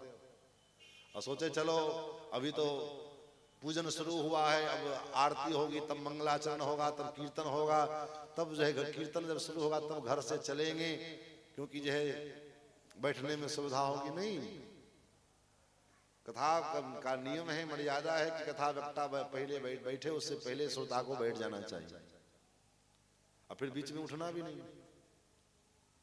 हनुमान जी यही करते, यत्र यत्र रघुनाथ कीर्तनम तत्र तत्र कृतमस्तकांजलिम वास्तवारि परिपूर्ण लोचनम मारुतिम नमद राक्षसांतकम। महाराज तो यहां दौड़े, कौन दौड़े? कथा सुनने के लिए कौन दौड़े? धावंतोप्याययुः सर्वे, सभी दौड़े। लेकिन सबसे पहले कौन दौड़े? दौड़े तो सब कथा सुनने के लिए, लेकिन सबसे पहला दौड़ किसका था? धावंतोप्याययुः सर्वे प्रथमं ये च वैष्णवाः। जो वैष्णव थे वो सबसे पहले दौड़े। तो गांव में जो वैष्णव लोग हैं उनका पहला दायित्व है, बाकी लोग तो बाद में आते रहेंगे, लेकिन जो वैष्णव है उनको पहले आना चाहिए। बाकी लोग आगे पीछे होते रहेंगे, आएंगे जाएंगे, लेकिन वैष्णवों को पहले आना चाहिए। धावंतोप्या। और कथा में अकेले नहीं आए, कथा अकेले भी नहीं सुनना चाहिए। तब बोले सहपुत्र शिष्याः, जितने ऋषि मुनि महात्मा थे सब आए। भृगुर वसिष्ठश्च वनश्च गौतमो मेधातिथिर्देवलदेवरातो रामस्तथागादिसुतश्च साकलो मृकण्डपत्रात्रिजपिप्पलादा योगेश्वरो व्यास पराशरो स छायासुको जातवेजन्ममुख्या। सब दौड़े और अकेले नहीं आए। तब बोले अपने अपने परिवार के संग आए, संग सायुध सवाहन सपरिवार कथा में आए। कथा में अकेले नहीं सुनना चाहिए। क्यों? पूरे परिवार के साथ कथा सुनिए। क्यों? क्योंकि आप अकेले कथा सुनेंगे आपका मन बदल जाएगा, आपके बुद्धि में भक्ति आ जाएगी। मांस छोड़ करके अपवित्र पदार्थ का त्याग करके भगवान की भक्ति, वैष्णव होकर के भगवान की भक्ति करने में लग जाओगे, लेकिन आपका बेटा उसके विपरीत जाएगा। आप चलोगे भक्ति के मार्ग पर, बेटा कहेगा हम तो रोज मुर्गा खाएंगे, रोज मछली खाएंगे घर में। अब क्या हुआ? बोले कथा सुनने के क्या गए, घर में झगड़ा शुरू हो गया। आप भक्ति के विचारधारा के, बेटा ठीक उसका विपरीत विचारधारा की, बहू उसके ठीक विपरीत विचारधारा की, तो इसलिए जब विचारधारा बदलेगा तो घर में झगड़ा शुरू होगा। इसलिए सत्संग जब भी करे तो पूरे परिवार के साथ सत्संग करे, अकेले नहीं, ताकि वो भी कथा सुने तो उसकी बुद्धि में भी कहीं ना कहीं कुछ न कुछ प्रवेश करे, भगवान की भक्ति प्रवेश हो। और जो नहीं आ रहे थे अहंकार में के कारण, अपने पद के गरिमा के कारण, अरे हम क्या दें कथा, हमको बिना निमंत्रण हम कैसे जाएं, बिना बुलाए, हमको कोई कहा तो है नहीं। तो अपने पद के अभिमान के कारण जो नहीं आ रहे थे, ऐसे लोगों को श्री भृगु जी महाराज बुला बुला करके पकड़ पकड़ के, अरे अब आगे क्यों मत बनो, अब आगे मत बनो, द्वार पर कथा चल रही है, आओ सुनो, अपने जीवन को सार्थक कर लो। और अपने पद के अभिमान में आकर के महाराज जो लोग नहीं आ रहे थे, ऐसे लोगों को श्री भृगु जी महाराज पकड़ पकड़ के ला रहे हैं। गुरुत्वा तत्प्रणायातान भृगु संबोध्य चानयत्। भृगु जी सबको पकड़ पकड़, ये भी एक काइंड सेवा है। लोगों को बुला पकड़ पकड़ के लाना, बिठाना, कथा में सुनाना, ये एक सेवा है। अभी गुजरात वापी में कथा चल रही थी तो 2-3 माताएं लोग थी, तो उनका जो है संख्या भीड़ ज्यादा रहता था वहाँ पर, तो उनका ड्यूटी था वो जो है जितने माताएं आवे तो उनको पकड़ पकड़ के लावे बुलावे, आगे बिठावे, बैठने की व्यवस्था बनावे। तो हमसे कथा में बाद में मिले तो कहे महाराज जी हम कथा तो सुन नहीं पाते हैं और कथा पंडाल में रह के कथा हम नहीं सुन पाते। हम कहे नहीं आप कथा सुन रहे हैं, ये भी कथा सुनने का ही फल, जो कथा सुनने वाले को फल मिलेगा वही फल आपको भी मिलेगा, क्योंकि आप लोगों को सुनने में योगदान दे रहे हैं, मदद कर रहे हैं, सहयोग कर रहे हैं। तो आप ना सुन पाओ, लोगों को पकड़ पकड़ के लाओ बिठाओ, कथा में लोग बैठे, उनको बैठने की समुचित व्यवस्था होवे, इसका ध्यान रख रहे हो आप, तो आप भी कथा सुन रहे हो। सब जो अगर बैठ के कथा ही सुनेंगे तो फिर जो है और व्यवस्था कौन देखेगा? तो जो बैठकर जो व्यवस्था देख रहे हैं उनको भी वही लाभ मिलता है जो बैठ के कथा श्रवण करते हैं। तो महाराज कथा के मध्य में बीच बीच में जय शब्दों नमः शब्दों जय जयकार होता है, और कथा के मध्य में ही नारद जी ने प्रश्न किया कि कैसे कैसे जीवों का उद्धार इस कथा से हो सकता है, किस प्रकार के जीवों का उद्धार हो सकता है? केवल वैष्णव ही कथा सुने तो उसका उद्धार होगा, या पापी व्यक्ति का भी उद्धार हो सकता है? सनकादिक कहते हैं बड़े से बड़ा पापी क्यों ना होवे, लेकिन उसने भी अगर अपने जीवन में भगवान की कथा का आश्रय ले लिया उसका भी उद्धार हो सकता है। ये मानवा पाप कृतस्तु सर्वदा, सर्वदा पाप कृतस्तु, जिसने केवल सर्वदा सदा सर्वदा पाप ही किया है, सदा दुराचार रता, जो सदा सर्वदा दुराचार में रत रहता हो, क्रोधाग्नि दग्धा, क्रोध के अग्नि में जल रहा हो, कुटिलाश्च कामिनः, कुटिल हो कामी हो, सप्ताह यज्ञेन कलौ पुनन्ति ते, सप्ताह यज्ञ के द्वारा उसका भी उद्धार हो सकता है, वो भी पवित्र होता है। अरे और तो और कितना कहें, अगर वो अपने जीते जी कथा ना सुन पावे, उसके पाप के कारण वो अधोगति को प्राप्त हो जाए, वो प्रेत योनि में चला जाए, उसकी मुक्ति न होवे, तो उसके परिवार के लोग उसके उद्धार के निमित्त अगर कथा श्रीमद् भागवत का आयोजन करें तो उसका भी उद्धार हो सकता है। नारद जी को बड़ा आश्चर्य लगा, महाराज ऐसे कैसे हो, जीते जी सुने नहीं, मरने के बाद सुने हुए तो उद्धार हो जाए? बोले हाँ, भगवान की कथा का ये विशेषता है। किसी का हुआ है? बोले हाँ हुआ है। किसका? बोले तुंगभद्रा नदी के तट पर एक आत्मदेव नाम का ब्राह्मण, जिसको कोई संतान नहीं हो रहा था, एक सन्यासी की कृपा से फल दिया सन्यासी जी ने।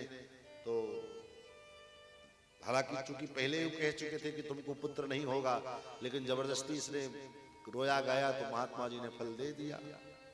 लेकिन भाग्य में नहीं था, तो भाग्यम फलति सर्वत्र, भाग्य सर्वत्र फलित होता है। भाग्य में उसको पुत्र सुख नहीं लिखा था, नहीं प्राप्त था, तो पुत्र के प्राप्ति के साधन मिलने के बाद भी वो फल उस अपने पत्नी को दिया, पत्नी ने उस फल को गाय को खिला दिया। लो क्यों? जो चीज हमारे भाग्य में नहीं है तो बुद्धि भी उसी प्रकार होने काम करने लगती है। फल गाय को दे दिया, उस फल के प्रभाव से गाय को एक बच्चा हुआ, और इसने वो आत्मदेव की पत्नी धुंधली ने अपनी बहन के बेटे को अपना बेटा बना करके प्रस्तुत किया अपने पति के सामने, लेकिन पतिदेव इसके षड्यंत्र को, इसके कपट को जान नहीं पाए, क्योंकि जो महात्मा, जो आदमी इतना बड़ा महात्मा हो, उसकी अर्धांगिनी उतनी बड़े दुष्टा होती, उल्टा होती। प्रायः हम लोग देखते हैं संत तुकाराम जी, इतने उच्च कोटि के महात्मा थे तुकाराम जी, लेकिन पत्नी उतनी करकसा थी। खेत में गन्ना उपजा, गन्ना लेकर के बाजार में बेचने के लिए गए, तो गन्ना पूरा रास्ते में बच्चे मिल गए, मुझे गन्ना दे दो, गन्ना दे दो, सारा गन्ना बच्चों में बांट दिया। एक गन्ना बचा लेकर के घर पे चले आए। पत्नी बड़ी खुश हुई कि लगता है सारा गन्ना बिक गया आज, तो खूब पैसा मिले होगा। महाराज पैसा कहाँ है? बोले देवी पैसा तो लाए नहीं। बोले क्यों? गन्ना बाजार में बेचने के लिए गए तो पैसा क्या हुआ? बोले गन्ना बिका ही नहीं। बोले तो गन्ना क्या हुआ? बोले रास्ते में जा रहे थे, कुछ बाल भगवान लोग मिल गए, सो गन्ने की इच्छा करने लगे, सो हमने गन्ना उनको दे दिया। एक गन्ना बचा है, सो ले। पत्नी को क्रोध आया, खींच करके वो गन्ना को लेकर के मारा पीठ पर में, ऐसा गन्ना, वो गन्ना 2 टुकड़े में टूट गए, 2 भाग में हो गए। अब विचार करो उस जगह पर में कोई पति होता और तो क्या करता। तुकाराम जी मुस्कुराते हुए हंसते हुए कहा, देवी वाह, आप तो बड़ी बुद्धिमान निकली, आप कितने बुद्धिमान हो। आपने सोचा कि हम आज पति पत्नी आदमी खाने वाले 2 और गन्ना 1 तो कैसे खाया जाए, तो आपने इस गन्ने को 2 भाग कर दिया। तो कहने का भाव तो 2 आत्मदेव ब्राह्मण तो बड़े पंडित महात्मा थे, लेकिन पत्नी धुंधली माना। अपने बहन की बच्चे को अपना बच्चा देकर के कह करके प्रस्तुत किया। गाय का जो बच्चा हुआ उसका नाम पड़ा गोकर्ण। गाय के कान के समान था उसका कान, इसलिए गोकर्ण नाम पड़ा। और धुंधली अपने बेटे का नाम धुंधकारी रखी। और आगे चल करके धुंधकारी बड़ा दुष्ट हुआ, महान फल हुआ। गोकर्ण जी महाराज बड़े पंडित हुए, बड़े ज्ञानी हुए। इसकी दुष्टता को देख करके महाराज आत्मदेव ब्राह्मण जब घर छोड़ करके चले गए गोकर्ण जी के समझाने पर, और इसलिए अपनी मां को इतना पीटा, इतना मारा कि उसकी मां आत्महत्या कर ली। ये दुष्ट 5 वेश्याओं को घर में लेकर के चला आया और उसको अपने घर में रखा। उन 5 वेश्याओं ने एक दिन रात में सोते हुए इसको खटिया में बांध करके तरपा करके मार डाला तो प्रेत बन गए। गोकर्ण जी को पता लगा कि मेरे भैया मर गए, तो भैया का श्राद्ध तीर्थों में किया, फिर गया जी में श्राद्ध किया, उसके बाद भी उनकी मुक्ति नहीं हुई। गोकर्ण जी घर लौट करके आए तो महाराज प्रेत बन करके प्रकट हो, कभी भैंसा, कभी भेड़, कभी बकरा। कुछ कौन हो तुम? मैं तुम्हारा भाई, मैंने तुम्हारे लिए गया जी में श्राद्ध किया, फिर भी तुम मुक्त नहीं हुए। बोले हजारों श्राद्ध कर लो, मुक्त नहीं होंगे, हम इतने बड़े पापी। तब फिर तो तुम जानो। भगवान सूर्य नारायण की कृपा से, भगवान सूर्य नारायण की प्रेरणा से भागवत का संकल्प लिया गया गोकर्ण के उद्धार के लिए, और गोकर्ण धुंधली के उद्धार, धुंधकारी के उद्धार के लिए सुंदर मंडप का निर्माण हुआ। एक निमित्त यजमान बनाए गए संकल्पित श्रोता के रूप में, और धुंधकारी रोज कथा सुनने आवे। प्रेत शरीर कहाँ बैठे कथा में, कैसे बैठे? तो एक खंभा लगा था मंडप में, उस खंभे में घुस गया और 7 दिन 7 रात्रि तक कथा सुना। कथा का विराम होवे तो सब लोग तो अपने अपने घर चला जावे, लेकिन उसी खंभे में बैठा बैठा ये सोचता रहे कि महाराज ने जो कथा सुनाई, व्यास जी ने जो कथा सुनाई, उसको सुनते रहे, उसका चिंतन करता रहे, और सोच सोच करके कभी प्रसन्न होवे, कभी रोवे। इस प्रकार 7 दिन व्यतीत हुए। 7वें दिन कथा समाप्त हुई, पूर्ण हुआ, विराम हुई। तो 7वीं गांठ को फोड़ करके ये दिव्य रूप धारण करके, चतुर्भुज रूप धारण करके प्रकट हुआ और अपने भाई साहब को प्रणाम किया। भैया दिव्य रूप धरो जात तुलसी दाम मंडितः, पीतवासा घनश्याम मुकुटी कुंडलान्वितः। पीतांबर धारण किया हुआ, गले में तुलसी कमलाक्ष की माला धारण किए हुए। भैया प्रणाम, नाम भ्रातरम सद्यो गोकर्णमतिच्चा ब्रवीत। भैया प्रणाम। धन्या भागवती वार्ता प्रेत पीड़ा विनाशनी। धन्य है ये भागवत की वार्ता जो प्रेतों के पीड़ा का विनाश करने वाली है।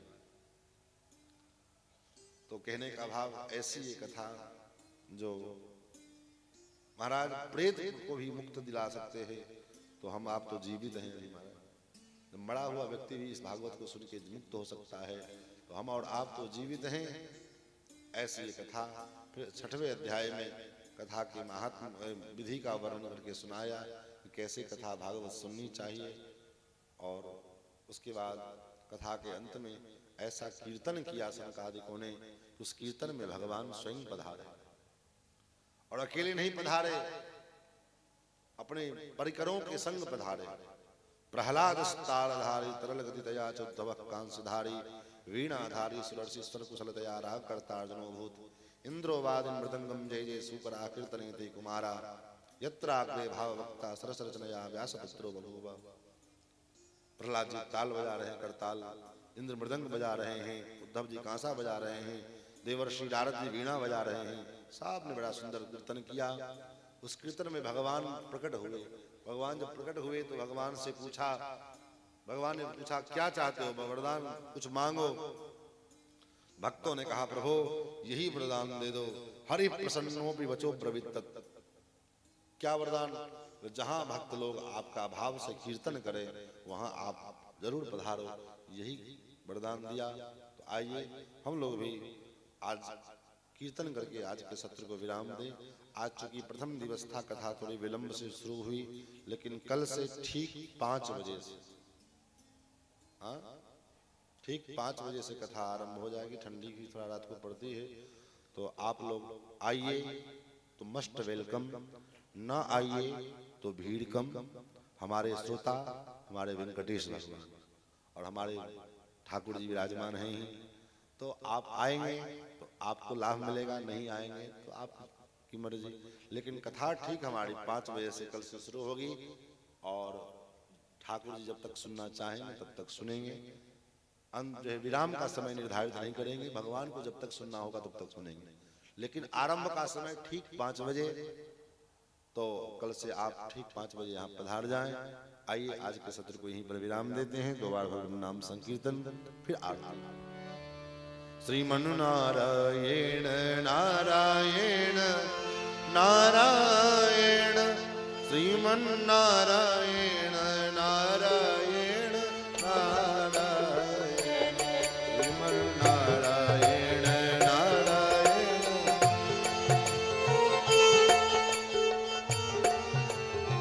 नारायण नारायण, श्रीमन नारायण नारायण नारायण, श्रीमन नारायण नारायण नारायण, श्रीमन नारायण नारायण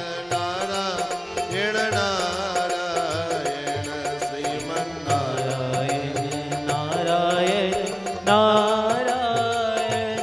श्रीमन नारायण नारायण नारायण, श्रीमन नारायण नारायण नारायण,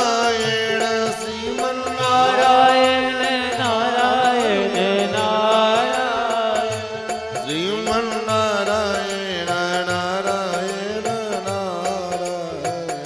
श्रीमन नारायण नारायण नारायण, श्रीमन नारायण नारायण नारायण, श्रीमन नारायण नारायण नारायण, श्रीमन नारायण नारायण नारायण, श्रीमन नारायण नारायण नारायण। श्री लक्ष्मी नारायण भगवान की जय, श्री लक्ष्मी वेंकटेश भगवान की जय। ओम चंद्रमा मनसो जात चक्षुः सूर्यो अजायत, श्रोत्रद्वयश्च प्राणश्च मुखदग्निरजायत। आरती कृष्ण कन्हैया की, अधर धर मुरली बजैया की, आरती कृष्ण कन्हैया की, अधर मुरली बजैया की, आरती कृष्ण कन्हैया की, अधर धर मुरली बजैया की, आरती कृष्ण कन्हैया की, अधर धर मुरली बजैया की। आप मथुरा में जन्म लियो, आप मथुरा में जन्म लियो, नंद घर मंगलाचार कियो, नंद घर मंगलाचार कियो, यशोदा गोद खिलैया की, अधर धर मुरली बजैया की, यशोदा गोद कन्हैया की, अधर धर मुरली बजैया की। कृष्ण तुम यशोदा के छैया, कृष्ण तुम यशोदा के छैया, श्याम बलदाऊ के भैया, श्याम बलदाऊ के भैया, अधर धर मुरली बजैया की। आरती कृष्ण कन्हैया की, अधर धर मुरली बजैया की। कृष्ण तुम कंसासुर मार्यो, कृष्ण तुम कंसासुर मारो, श्याम तुम भूमि भार तार्यो, श्याम तुम भूमि भार तारो। कालिया नाग नथैया की, अधर धर मुरली धरैया की। आरती कृष्ण कन्हैया की, अधर धर मुरली बजैया की। कृष्ण तुम अर्जुन के प्यारे, कृष्ण तुम अर्जुन के प्यारे, श्याम हो भक्तन रखवारे, श्याम हो भक्तन रखवारे। यमुना तट रास रचैया की, अधर धर मुरली धरैया की। आरती कृष्ण कन्हैया की, अधर धर मुरली बजैया की। आरती कृष्ण कन्हैया की, अधर धर मुरली धरैया की। आरती कृष्ण कन्हैया की, अधर धर मुरली धरैया की। अधर धर मुरली धरैया की। ॐ जलेन शीतलीकरणम् आरार्धिक्यग्रहणं पुष्पै देवाभिवन्दनं हरिः ॐ जज्ञेन जियमयजन्तदेवास्तानि धर्माणि प्रथमान्यास्सन्ना एहनाकं महिमानः स चैन्द्र पूर्वे साध्याः शान्तिदेवाः कृष्णाय वासुदेवाय हरे परमात्मने प्रणतः क्लेशनाशाय गोविन्दाय नमो नमः। मन्त्रपुष्पाञ्जलिं समर्पयामि। श्री पुराण पुरुष